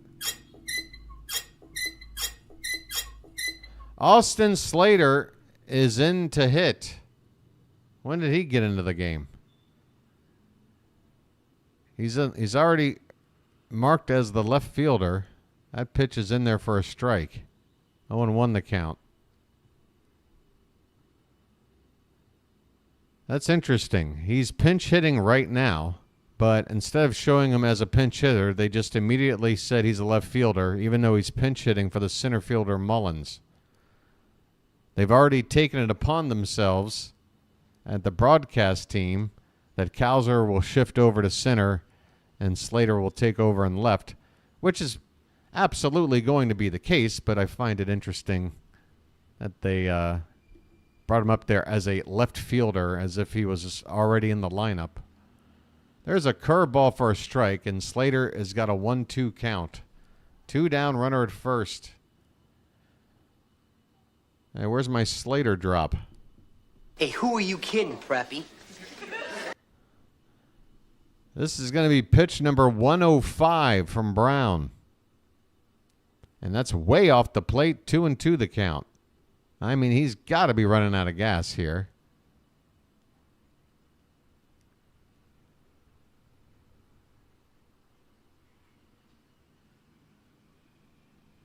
Ramon Urias is on deck. 0 for 2 tonight, but he has a stolen base. His first of the season. What a weird stat line for him. This pitch is low. And the count has gone full. Hunter Brown, last few pitches have been well off the plate. Count has gone full. Runner at first will be off with the next pitch. Here it comes to Slater. Keep the line moving, buddy.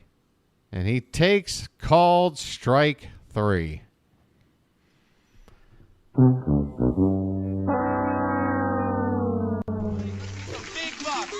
buck, stop it all.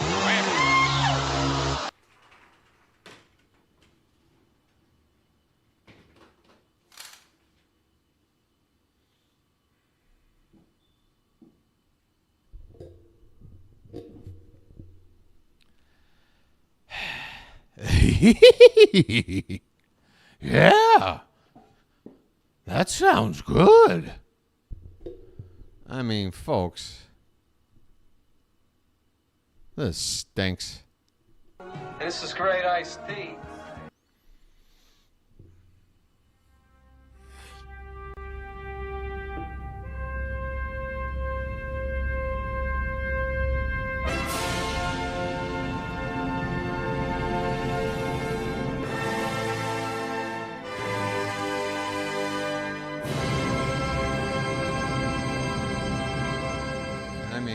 What else can I do? This is all I got. I got some cold coffee, and I got the hat. And I'm almost out of cold coffee. Smells like a crap sandwich. Like a Diablo sandwich? Let me have a Diablo sandwich of Dr. Pepper. Make it fast. I'm in a goddamn hurry.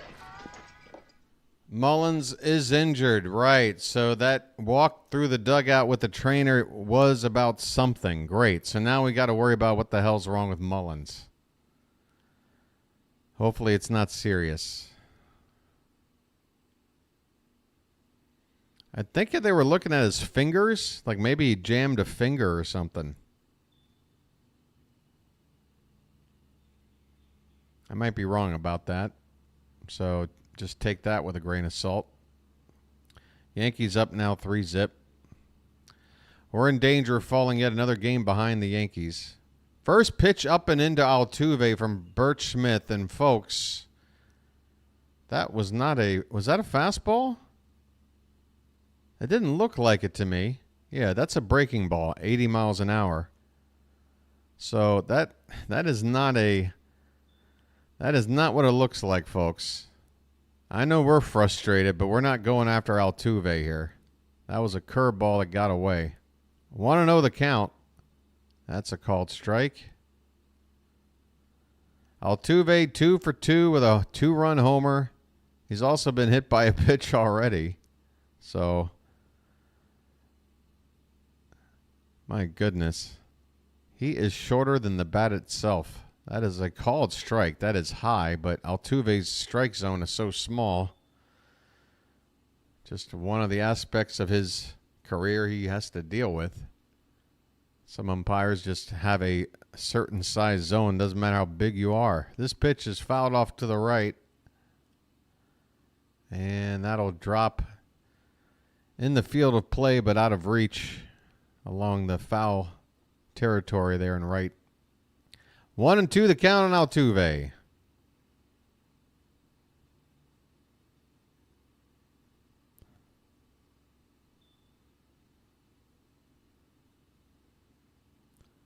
Birch Smith. Here's his pitch.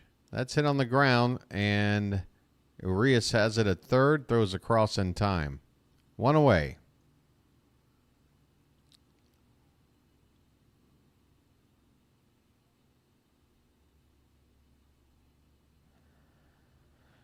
Oh, folks.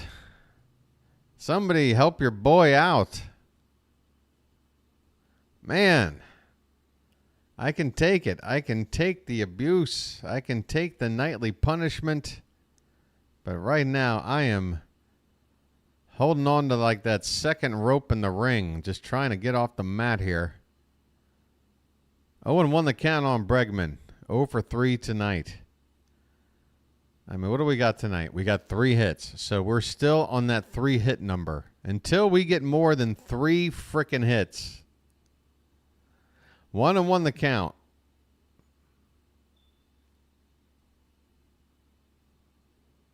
I swear, another 3-hit night. It's going to be a 3-dog night. And Mama told me not to watch. This pitch is hitting the right field. Santander makes the catch. Going down the ground. It wasn't a slide. It wasn't a dive. It was more like he was just going to take a seat and make the catch. A Santander kind of catch for the second out here in the 7th.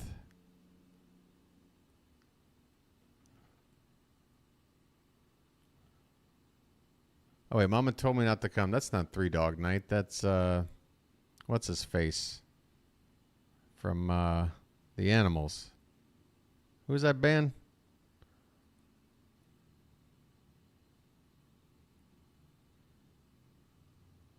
This pitch is hitting in the air to right. Santander with another play, and he's got it. Inning over. 7th inning stretch time at Camden Yards. Folks, the Orioles are down 3. They've got 3 hits. Eric Burden, yeah. What's the band with Mama told me? What the whiskey in your? Yeah, Mama told me not to come. What was that? What was that band? Not the Animals. The 70s one. Who sang that hit?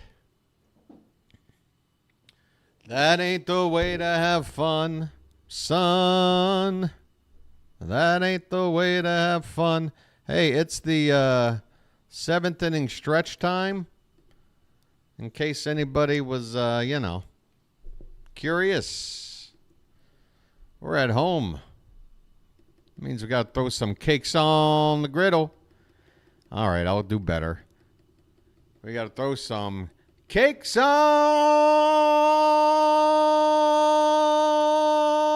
the griddle. Get them cakes up in the chat. Thank God I'm a country boy. Thank God I'm a country boy. Thank God I'm a country boy. Thank God I'm a country boy. Thank God I'm a country boy. Oh, so I was right. I said 3-dog night. Okay, so I was right.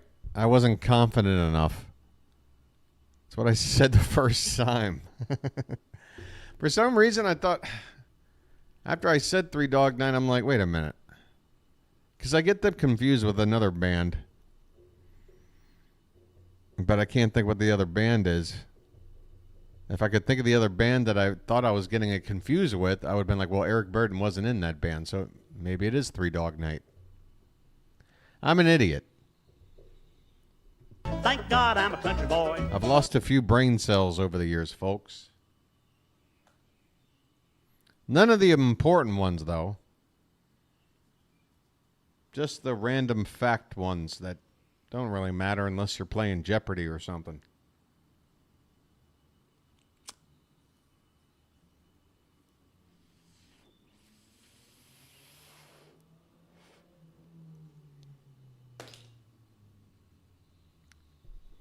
Mama told me not to come. Cakes on the griddle. It's all part of a song called Thank God I'm a Country Boy. Thank God I'm a country boy. Thank God I'm a country boy. Thank God I'm a country boy. Hey, we're right on that Mason-Dixon line, my friend. We got a little bit of country in us down here. Thank God I'm a country boy. Thank God I'm a country boy. All right. What is a 4-run 7th? Here's the question. Name the result of what's going to happen over the next 20 minutes. Answer, what is a 4-run 7th? Okay, great. That'll give us the lead. All right. You wouldn't understand, New York. Thank God I'm a country boy. Thank God I'm a country boy. Ramon Arias takes a called strike. We're underway in the bottom of the 7th. I guess I got to go ahead and take a peek at how awful my subscriber count's doing again. I've just hit my subscriber count has gone the same way the team's gone. It's unbelievable. Taylor Scott is out here to pitch, right-hander. The 0-1 to Arias is swung on a miss, 93-mile-an-hour fastball.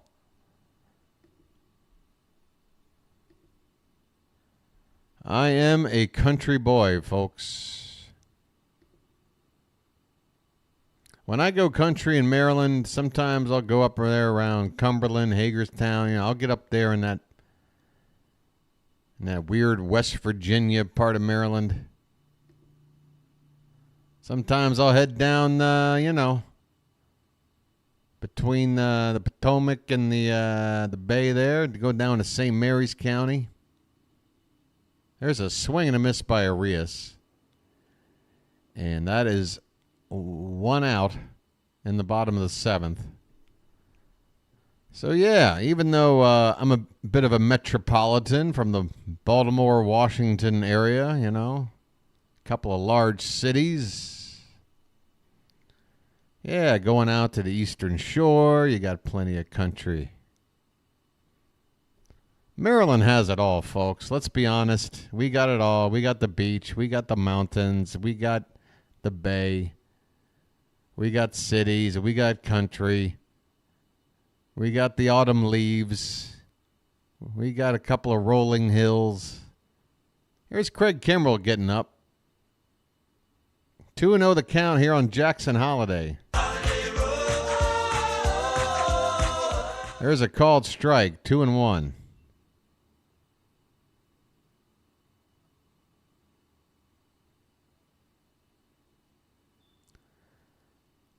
Two-one pitch is a checked swing, but it's a called strike on the inside edge. 2 balls, 2 strikes to Jackson Holiday, who's 0 for 2 tonight.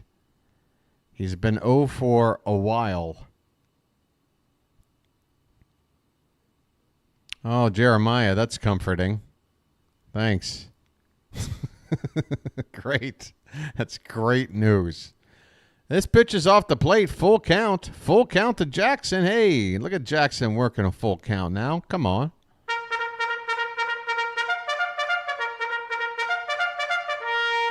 Jeremiah, where you been? And when has it not been a mistake? And there's a called strike 3. Holiday can't draw a walk. Can't figure it out. Can't figure out when to fight a pitch off when it's a 2-strike count. Just kind of hoping for the best. 2 down, nobody on, and the number 9 hitter, McCann, at the plate. This is not a good response. There was a moment here in this ball game, folks, in the early innings. Even when Houston put 4 up, and we got that second run back, we're putting some good ABs together. And the last few innings, it has gone back into this funk. It is 1-1 on McCann here. Abreu getting loose for the Astros. He got up last night, never came into the ball game. 1-1 pitch is outside, 2-1.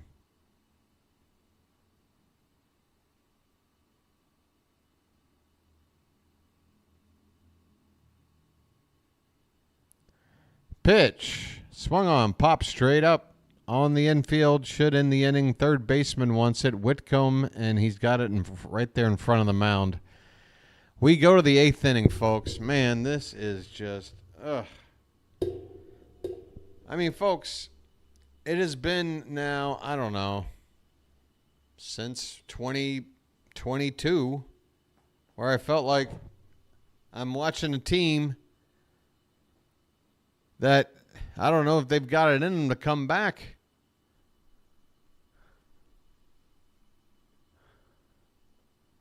Nine outs to play with. 3-run deficit isn't the end of the world, but this is tough, man. It's just tough. 3 hits again. Like, what are we doing?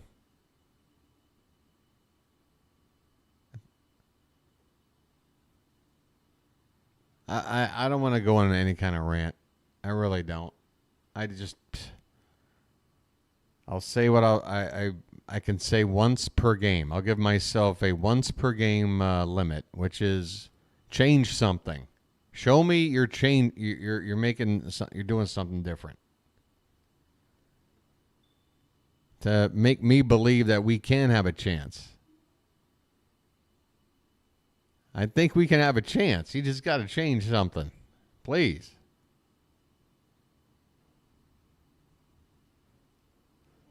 Man, oh man, oh man.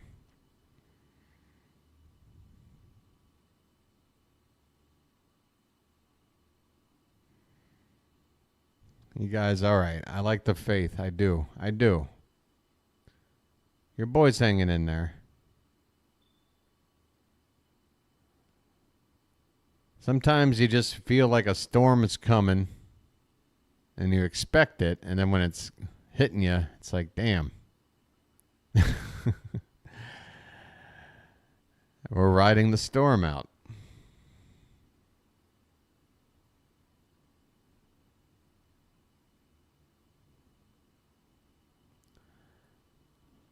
No, Jonathan, please. Look, folks, we got to lift each other, you know.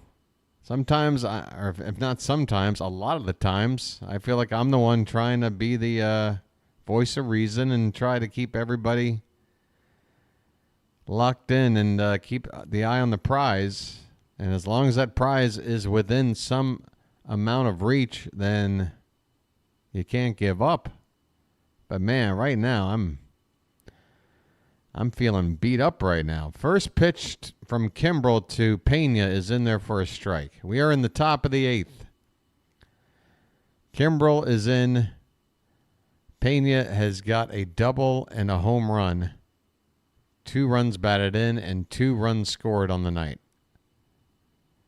That's a knuckle curve low and in. 1 ball and 1 strike.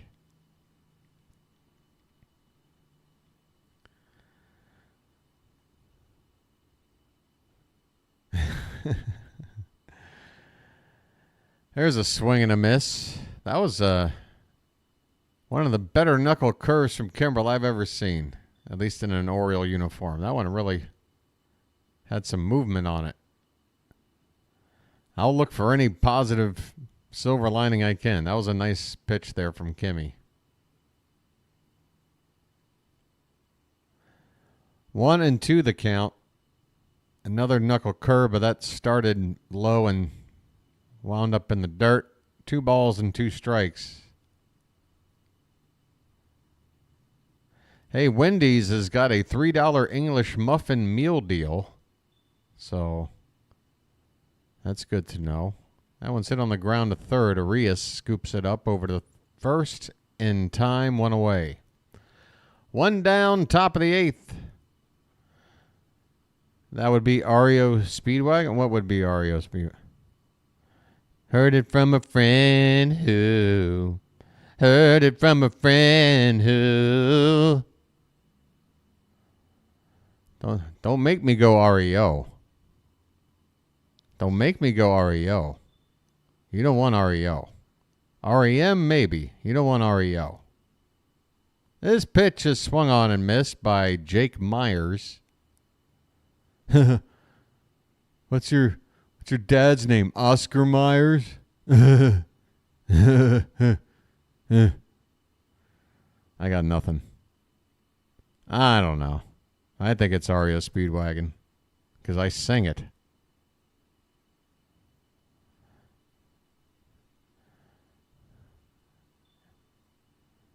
I'm just going to take this game on the run.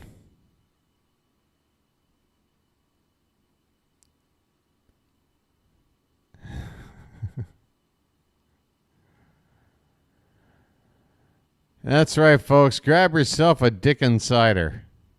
That'll make this game a little better. Myers takes a called strike. 1-2 the count, 1 out, nobody on here in the top of the 8th. As your boy is obviously not keeping up the energy he normally does. That pitch is off the plate, and the count is even up at 2-2. Folks, I got to reserve something for the tank, too. I mean, this is a long season. I mean, emotions are going to be flying. I got to reserve some of this. Swing and a miss. There's a strikeout for Kimbrel.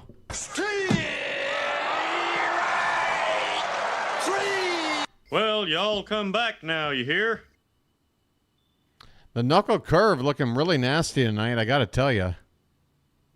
Folks, I know you don't want to hear it. Oh, great. One of Kimbrel's 2 pitches looks good. So what? Well, I don't know. I'm just pointing it out. It looks good.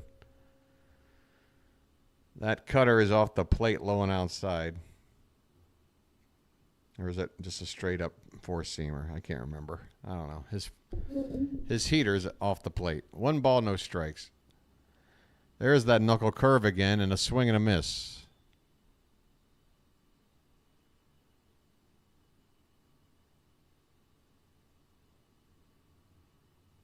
I was watching an interesting video about the knuckleball and how it might be making a bit of a comeback, which I would love to see. This pitch is a called strike. Kimbrel gets the benefit here, about an inch off the plate. Shea Whitcomb is 0 for 1, and he's got a 1-2 count right now. 2 down, bases empty in the top of the 8th.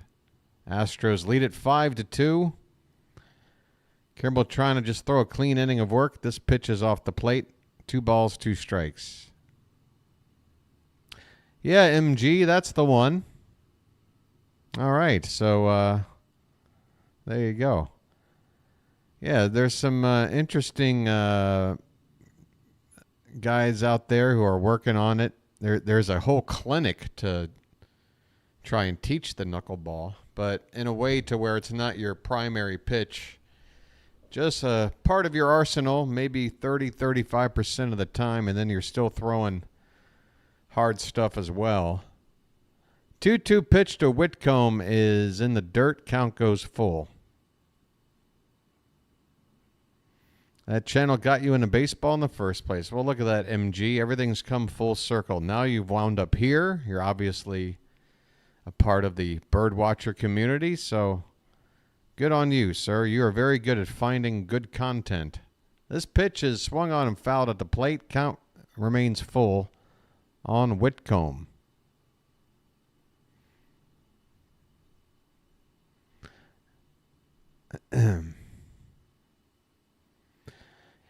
Yankees look like they're going to shut the Rockies out. Payoff pitch to Whitcomb. Swing and a pop-up behind the plate. McCann takes a look, but it's out of play.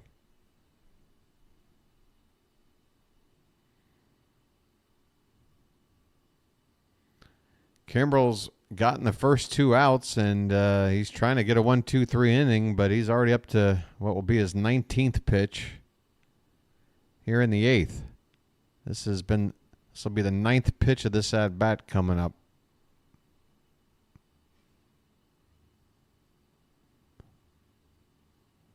And that one's line smoked in the left center field. It's going to get down, and it's going to split the gap. Wow, he's really not going to try for 2 there. Okay.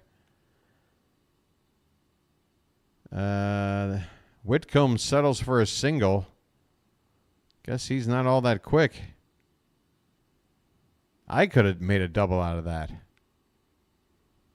I seriously could have gotten a double out of that. And I can't run worth a damn. Here's Dubon. 0 for 2 tonight. Runner at first, 2 down. Pitch is swung on and missed. 0-1. Jeremiah, that's a negative. I used to cover the Premier League as a profession before doing this. The 0-1 pitch is hit on the ground. Hit in the hole at short. Gunnar tries to get off a crazy throw, and the runner is safe.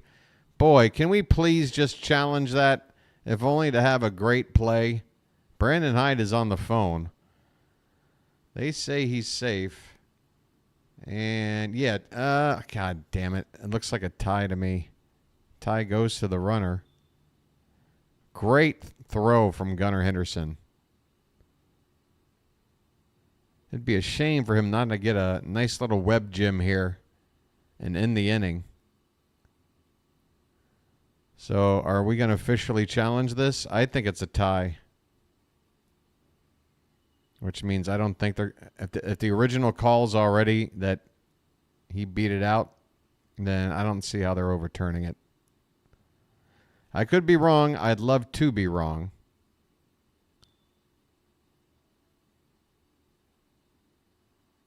Huh?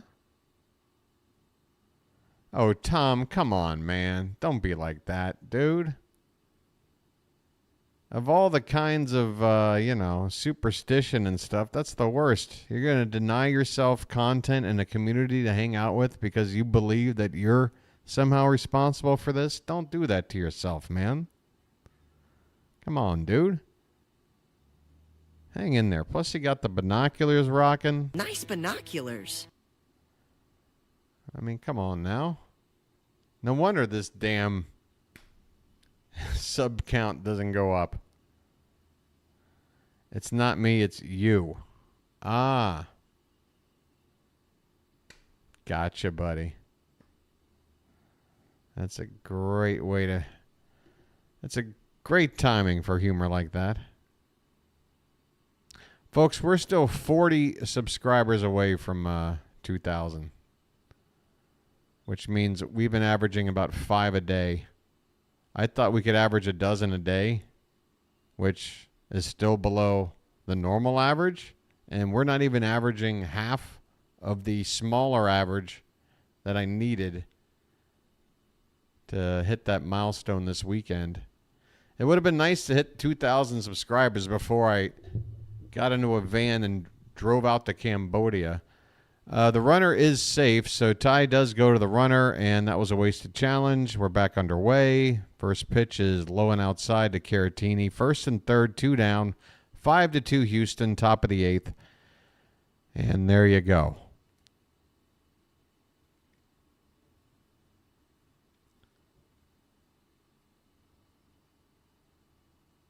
This pitch is a called strike. Bottom of the zone, 1 ball, 1 strike. Yep, every number is down across the board. So not only do I have to deal with how the Orioles are doing, I have to deal with the effect of the channel and how everything across the board is down as well. So that's fun. There is a called strike, 1 ball and 2 strikes. And, yeah. We got King, a lefty, for the Astros getting loose alongside Abreu, who's still getting loose. Look at this kid. What a cutie patootie. Newest Orioles fan. Got the shirt. That kid ain't worried about what's going on right now. I'll have what she's having.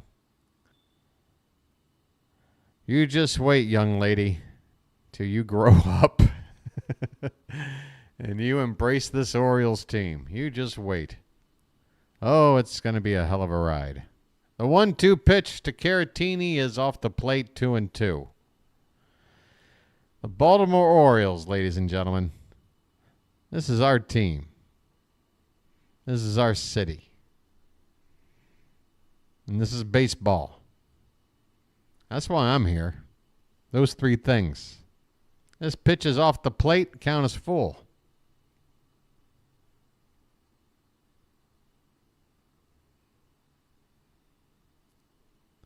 Caratini's 0 for 1. He came in a pinch hit for a guy whose name I've already forgotten. DeZenzo or some damn thing. Full count pitch. Swung on a miss. Kimbrel gets the strikeout on the knuckle curve, and the inning is over. It took a shit ton of pitches. Oh, I'm sorry. It is the earmuff 8th after all. But Kimbrel gets the strikeout and ends the inning. My goodness.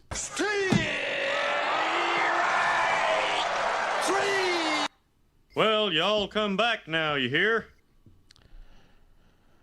Hey, we got the top of the order due up. What better time for a rally? So far, they are combined 1 for 8.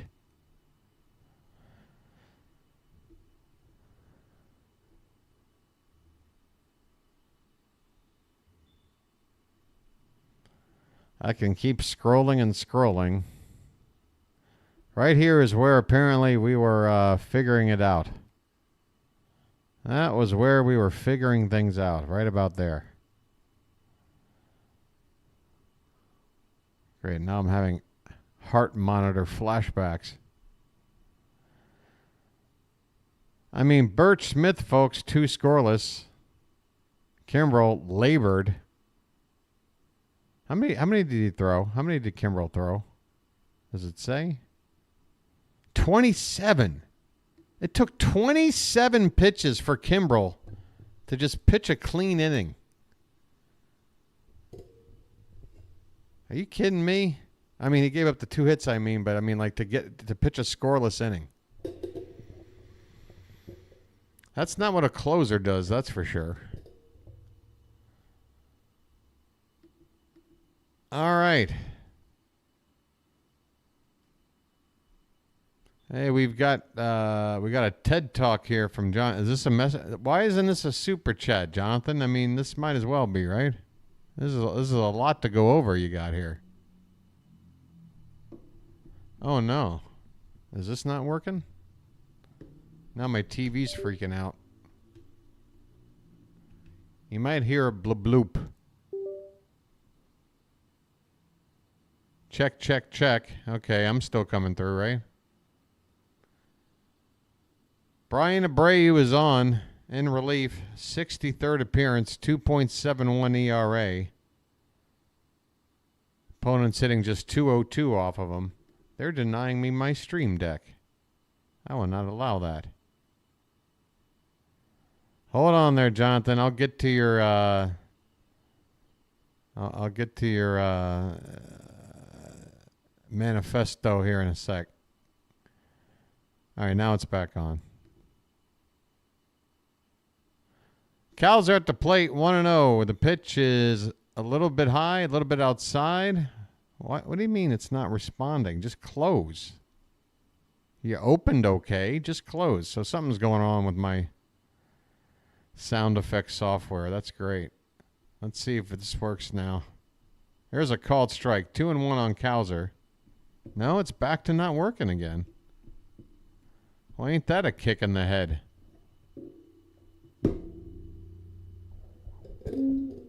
Here is a called strike on a curveball. 2-2 the count. All right, let's get to it. ABW. It doesn't matter if we're losing. At the end of the day, it's just a baseball game. Plus, this is our team. If they are losing and are not playing great, we will be with them all the way. Hells yeah. That is right to the point. That is right into the point. Cowser has got a full count here. Astros manager not happy with the strike zone here. Shut up. Quit barking. You've won 10 games on the road straight or whatever the hell it is. Here's a payoff pitch. Swung on, line drive, base hit, right field. Base hit, base hit, base hit, base hit. Leadoff single. Big bats coming up. And I got no damn soundboard. Are you kidding me? I got nothing. You're just going to have to rely on your old boy BW here. I'll try to give it one more try here with the stream deck. I don't know what happened. Cowser's aboard. Here's Adley Rutschman. 0 for 2 tonight. I'll just move this over here. First pitch is right in there for a called strike. Oh, now this won't even move? What are you doing? What is going on with this program? It's just being annoying. This pitch is off the plate outside. 1-1 the count. Look at that. Derek gifting a membership to somebody. It's Curtis Cujo. I know Cujo, and Cujo will be very happy with that. I wish I had my soundboard working. I'd hit that thank you button. The 1-1 pitch is swung on and missed. Just plain old missed. I thought maybe Adley got a piece of it.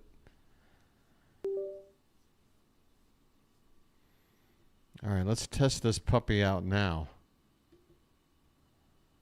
Let's see. We got Adley on here. Let the clutch out gently, okay? All right. Look at me. Technician and broadcaster all at once. The 1-2 is hit on the ground, foul off to the right. All right, let's go.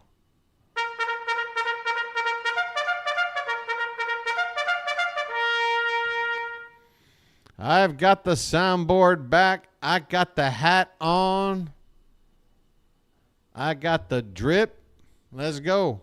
1-2 pitch. Foul back. Still 1-2. Keegan Aiken, welcome back, sir. Lefty up. Another lefty, Gregory Soto, is up for some reason. The 1-2 to Rutschman. Swung on, hit on the ground, and past the diving glove of Altuve. That's just what we needed. First to third goes Cowser. Oh, that ball was hit on the ground. I thought it was a double play right off the bat. But it just sneaks past Altuve's glove, and the slow roll allows Cowser to go first to third. Ladies and gentlemen, the tying run is coming into the plate, and it's Gunnar Henderson. Let's frickin' go!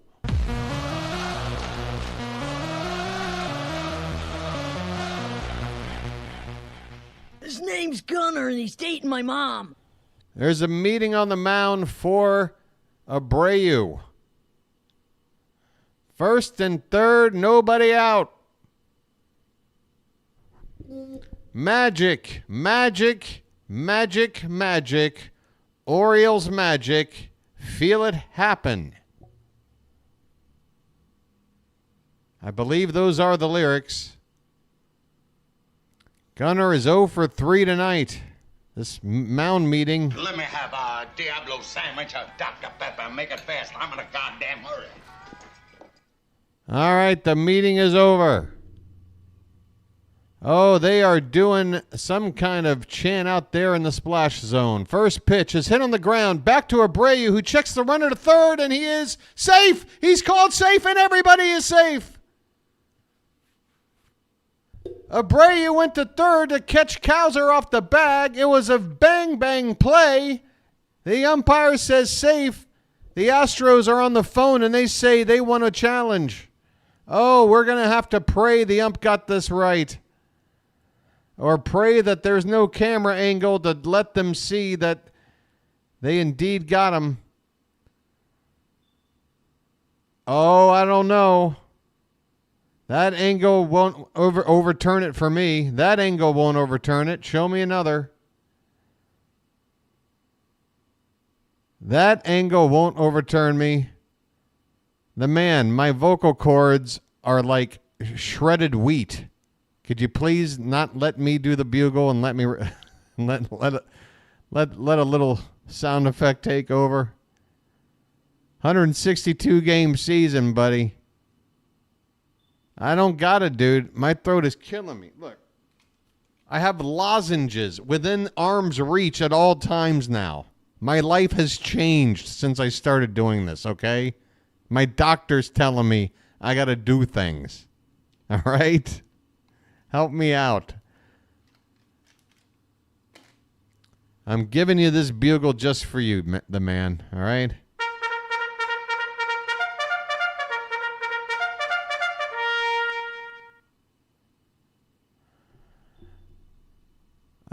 Chilo, is that right?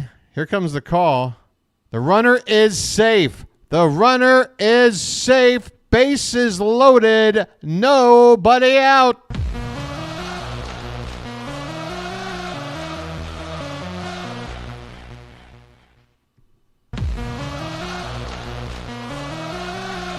Get hype, Baltimore.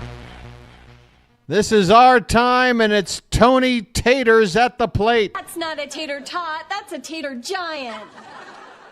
Tony, career with the bases loaded, 295 average, 40 runs batted in with 3 salamis. We're down 3. You do the math. We're in the bottom of the 8th. The pitch. Inside, ball 1.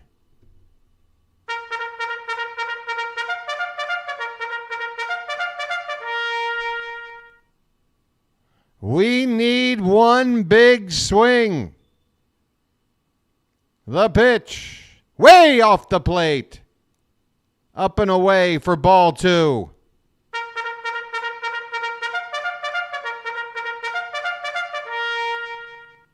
It is 5-2 Houston. In the bottom of the 8th, the Orioles desperately need a comeback. It's more than just this game. It's about more than that. The 2-0 pitch. Taken, called strike. 98 from Abreu.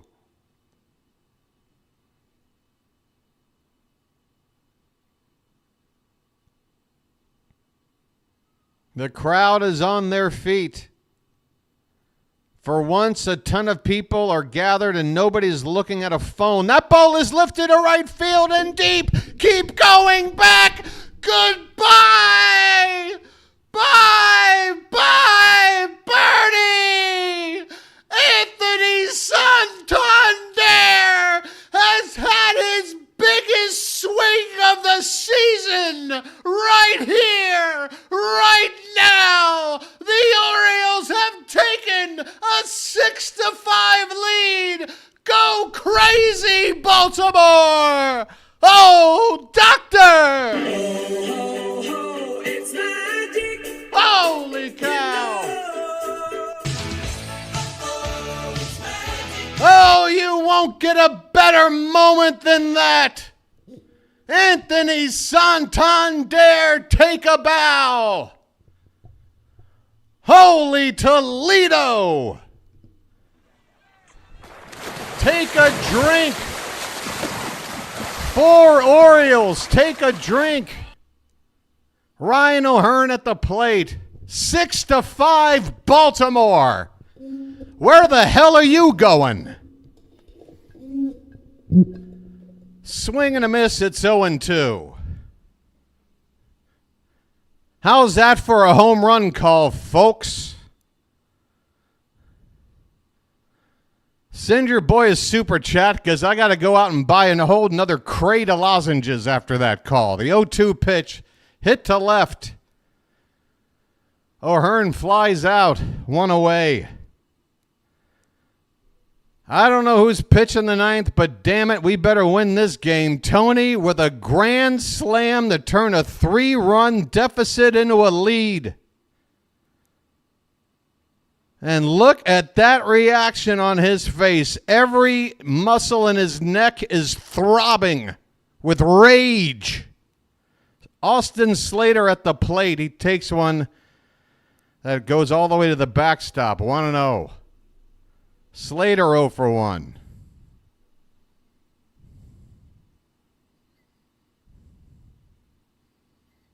Hot damn.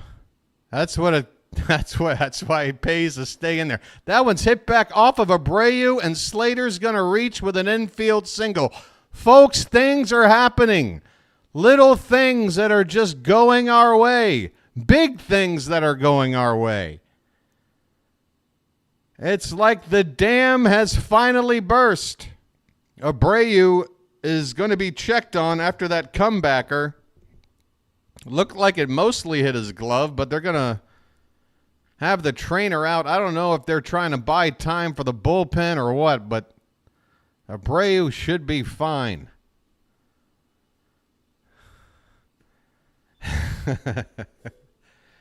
Jonathan, you want the credit again? Okay, Jonathan. Every time we do good, you get all the credit. Gunnar Henderson home run credit. This credit. Okay, the all caps thing, Jonathan. Let's cool down. I get to yell. Okay. Ramon Arias. I'm glad you're excited, John. No, please keep the enthusiasm. I got you, but it's you know what? It's fine. It's fine. It's fine. I love it. I love it, dude. You're hype. Everybody's hype. Go ahead. It's fine. Go ahead. Scream it. It's fine. Check on the runner. Slater back in with a slide. Ramon Arias is at the plate, folks. He's 0 for 3 tonight. 1 out, bottom of the 8th. 4 runs in. Another runner out there at first. Pitch, swung on and missed. 0-2 the count. I have not seen Sir Anthony Dominguez getting loose. How about Keegan Aiken close the game? This pitch is hitting to right. This could split the gap. This will split the gap right between the center and right fielders. Slater turns third. He's going to score. It's an RBI double. for Ramon Arias. Folks, we're back.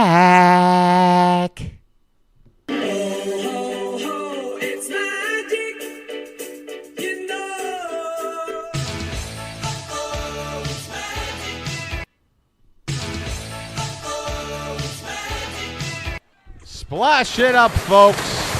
You deserve to get wet tonight. Get wet.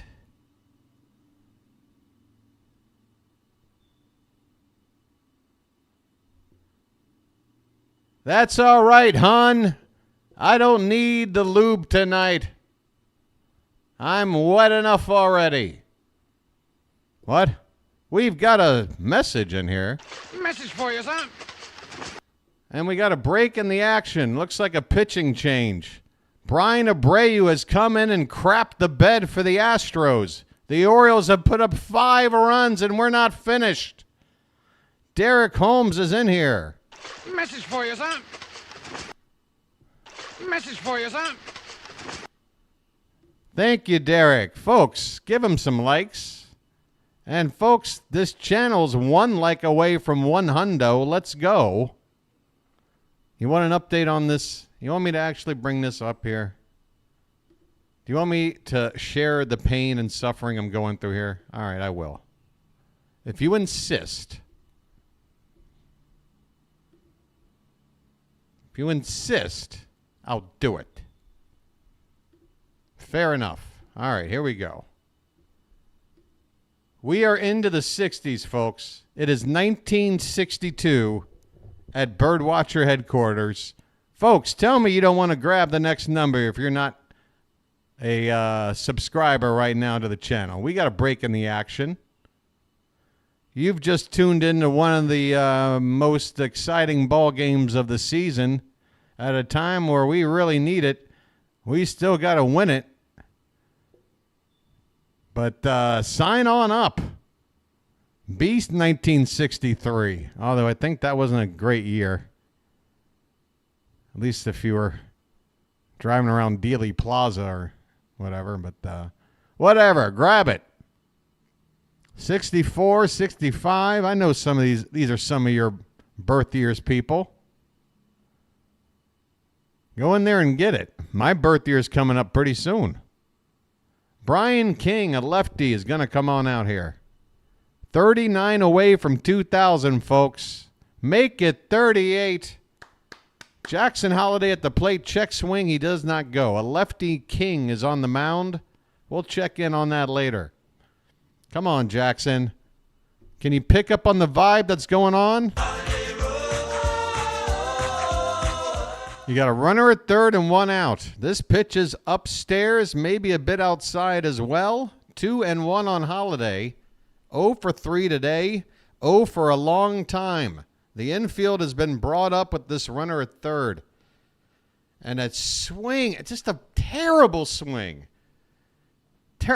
You need to take him out of the lineup for no other reason than, you know, we're trying to get everybody else out of a funk. We can't have a guy that's completely lost, and there's a terrible strike 3 swing.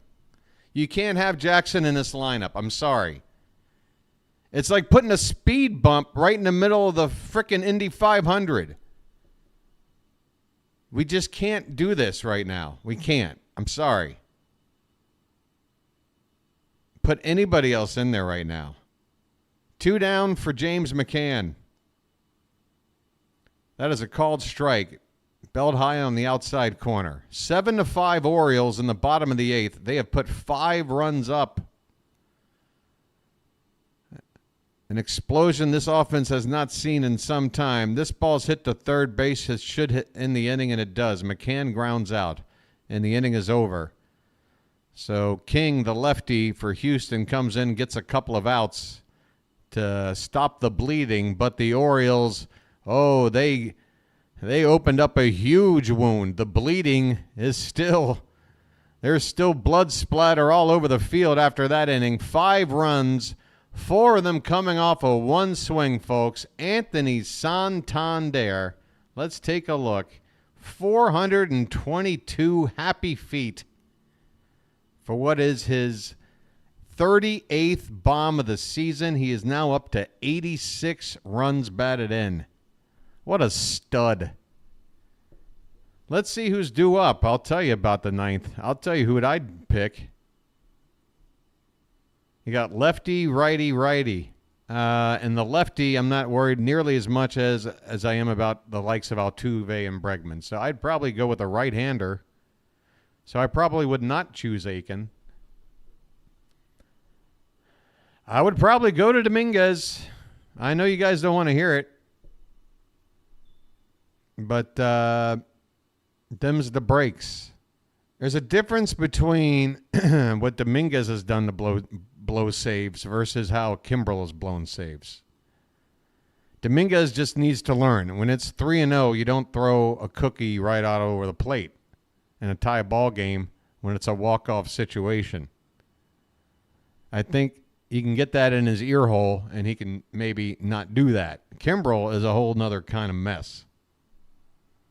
I think Dominguez can still kind of do this job. We'll see. All right, folks, here we go. Top of the ninth, the Orioles trying to end a losing streak, trying to get a big win off the hottest damn team out there. Folks, again, they come in tonight. What is it, 9 or 10 in a row on the road? These Astros have won. Santander's still out there in the field. Man, oh man, Tony, what a hero this year. I mean, you're putting yourself into Orioles history, my friend. It is Sir Anthony Dominguez, folks. The man I said you go to. Close the door. Close the door. Ben Gamble at the plate. First pitch is a called strike on the inside edge at 99 miles an hour. I'll take that all day. 7-5 Baltimore, folks. 3 outs to get. 0-1 pitch. Swung on and fouled right behind the plate, a dribbler, and the count is 0-2. So this is what you want.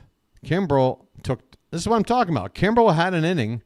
He didn't give up a run. It still took him 27 pitches. Dominguez is quickly 0-2 right here, and that was a great pitch, even though it goes for a ball. 99, just an inch above the zone. Could have gotten the call by some umps. And Gamble, had he swung at it, probably would have done very little with it. Now he tries to go off the plate outside by a couple inches. Gamble lays off. And now Dominguez needs to come back in with something. 2-2 the count. Absolutely no way in hell you can walk this number 9 hitter with this top of the Houston order coming up. 2-2 pitch is fouled away. We'll do it again.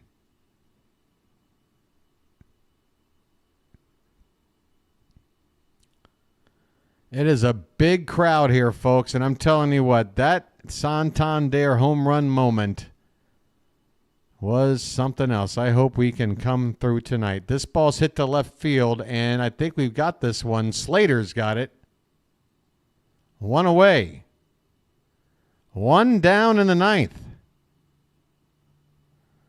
Folks, it's the playoff push.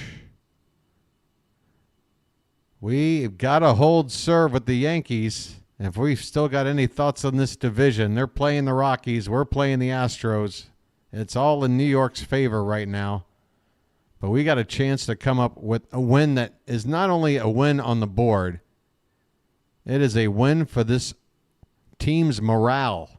As this pitch is off the plate from Dominguez to Jose Altuve. 1-0 to Altuve, who has had another Altuve-type night. And that is a swing and a miss at 92. What was that? Is that a cutter? That's a slider. Is it?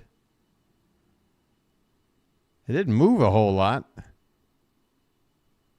But, hey, the count is 1-1. Pitch. Swing and a miss at 88. Now, that looked like a slider. 1 ball and 2 strikes. Fans are clapping. We need 2 more outs. Altuve at the plate with a 1-2 count. The pitch. And he would not chase that one. Dominguez tries to go low and away. 2 balls and 2 strikes.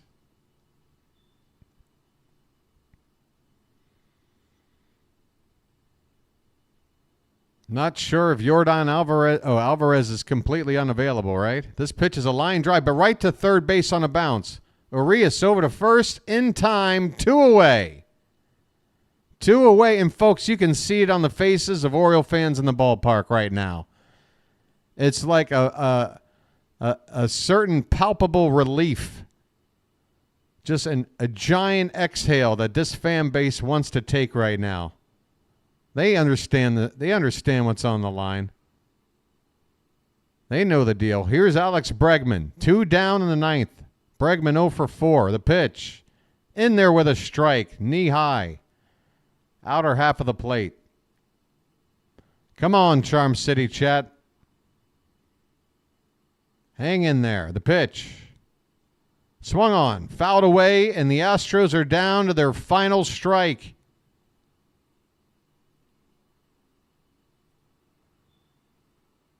A 5-run outburst in the bottom of the 8th inning have the Orioles up by 2 with 1 strike to go.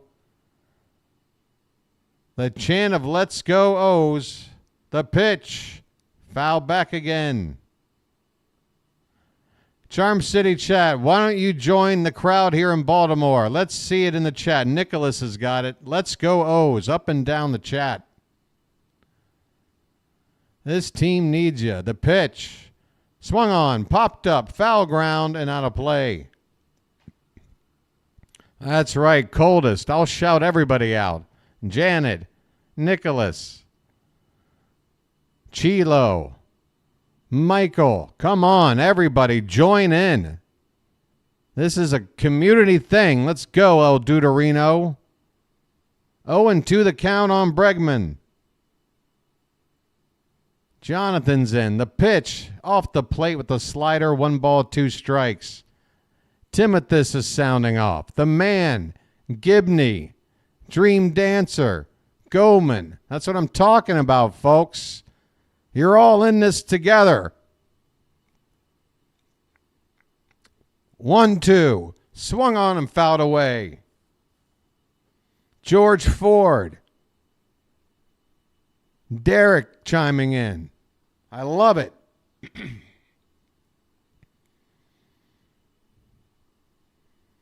One more strike to get. Here comes the pitch. Low and away, it's 2-2. Dominguez again trying to entice a bad swing after getting ahead. Now the count is even. We need him to come home with something. The pitch popped up. This should do it. Just to the right of center. Cowser waving everyone off. He's got it. And the Orioles have won this ball game. Oh, doctor, what a relief. Good golly, somebody hand me the brandy. Pour me one, 2 fingers worth. What a ball game. Final score, Orioles 7, Houston 5. 7 runs on 8 hits, no errors, 5 men left on. The Astros, 5 runs, 10 hits, 1 error. They left 6. Anthony Santander. Folks, I know the average ain't pretty. I know the metrics, well, the analytics, whatever. You want to talk about an MVP? You want to talk about an MVP? Rule 5 draft pickup, Anthony Santander. What a rise to a career. What an absolute rise. What a Roy Hobbs-like story. I love this guy. Unbelievable. I don't want to lose him. I don't want to lose him. The Oriole bird is on the pitching mound waving the Oriole flag. Colton Cowser's picked up the Gatorade. I don't know what his intention. Here he comes. Cowser's ready to drench Tony. Here he comes. He's doing that half circle around. He's getting ready. He's got to make sure he's got the right grip. You got to do this right, folks. Tony getting interviewed right now. Cowser just off screen. Tony knows it's coming. And the translator with him, I'm sure, is going to feel it too. And there it is. A Gatorade bath for Tony and the translator. With the Oriole bird going crazy in the background. It's fantastic scenes, folks. Fantastic scenes here in the city of Baltimore. What a ball game. Tony 2 for 4, a single, that grand slam. My God, that grand slam. Oh, my God, that grand slam. It was better than sex. I said it. Better. I mean, not every, but in general, it was better. Holy Toledo. Wow. Your boy needs a breather. Can we just hang out for a minute? You guys mind if we just hang out with your boy for a minute? Let him get through some things? I need to process some things. Here, play some music. I'm going to have a lucky, and then I'll sign off. We'll talk about tomorrow night's game.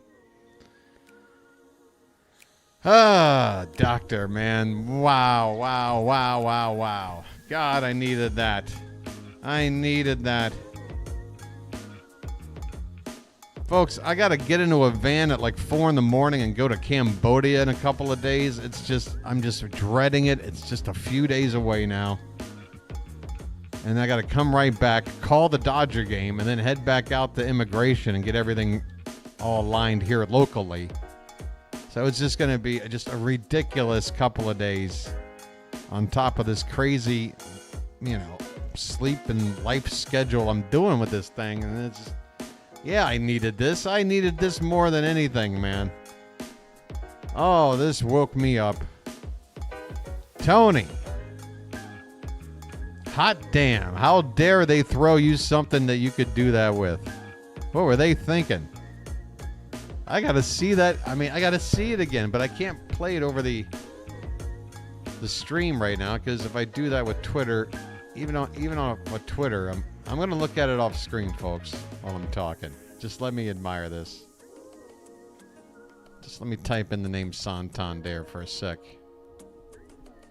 Good Lord. Let me look at this swing. Jeez Louise, here it is. Oh yeah, that was on the outside part of the plate and he still turned on it. Doesn't matter. Tony covers so much of the plate and then some. Let me look at that one more time, that pitch. Ball's one strike. Bases loaded, no. Uh-oh. You didn't hear that, did you? You know what? Let's see how much of Kevin Brown's call is versus mine. You heard BW's call. Let's compare. Bases loaded, nobody out. Swing and a fly ball. Oh my goodness gracious! That is a grand slam.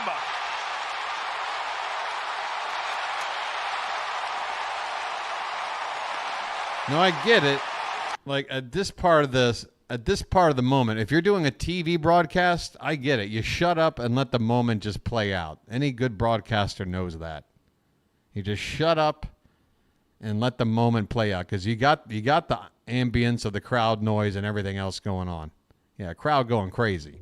So, but the call of the home run itself, not bad. Not bad, Kevin. I think BW's got you, though. I can't wait to go back. ESPN doesn't have the clip, and I don't know. Maybe it'll be up there momentarily. All right, maybe with that break there, I can get away with listening to the rest of this.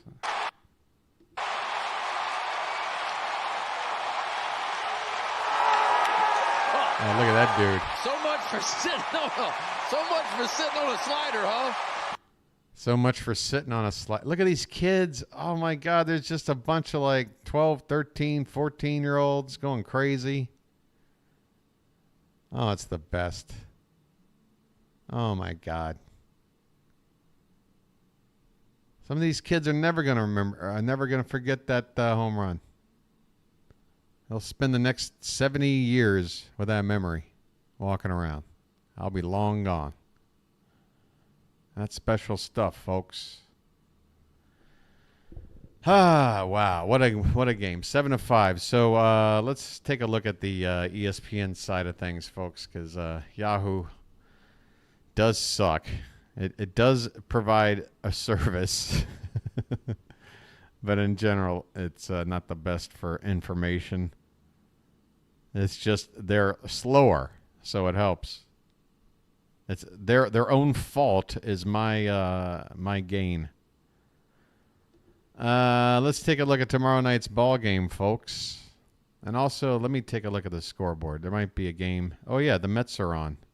Now, let me see if this time, I don't know why, but last time I tried to send you over to PAS, didn't really look like it worked. Plus, his game wasn't showing up as being live in here when it normally does. Okay, it's up and normal now, so I'll throw that in there. I'll send you over to Mets Padres. And, you know, if you guys want to go over there, let PAS know that the Hawk Tua girl ain't going to let us down, okay? That's the number one message I want anyone still here to take over to the Mets stream, is that the Hawk Tua girl ain't going to get us down. Hells to the no. All right, here's tomorrow's matchup. My goodness, I feel after that win, anything can happen. That's what I'm talking about, folks. Anything can happen. This is baseball. What the hell? Let's go. What do we got coming up here? Tomorrow, is this a... Oh, no. Oh, ouch. Ouch.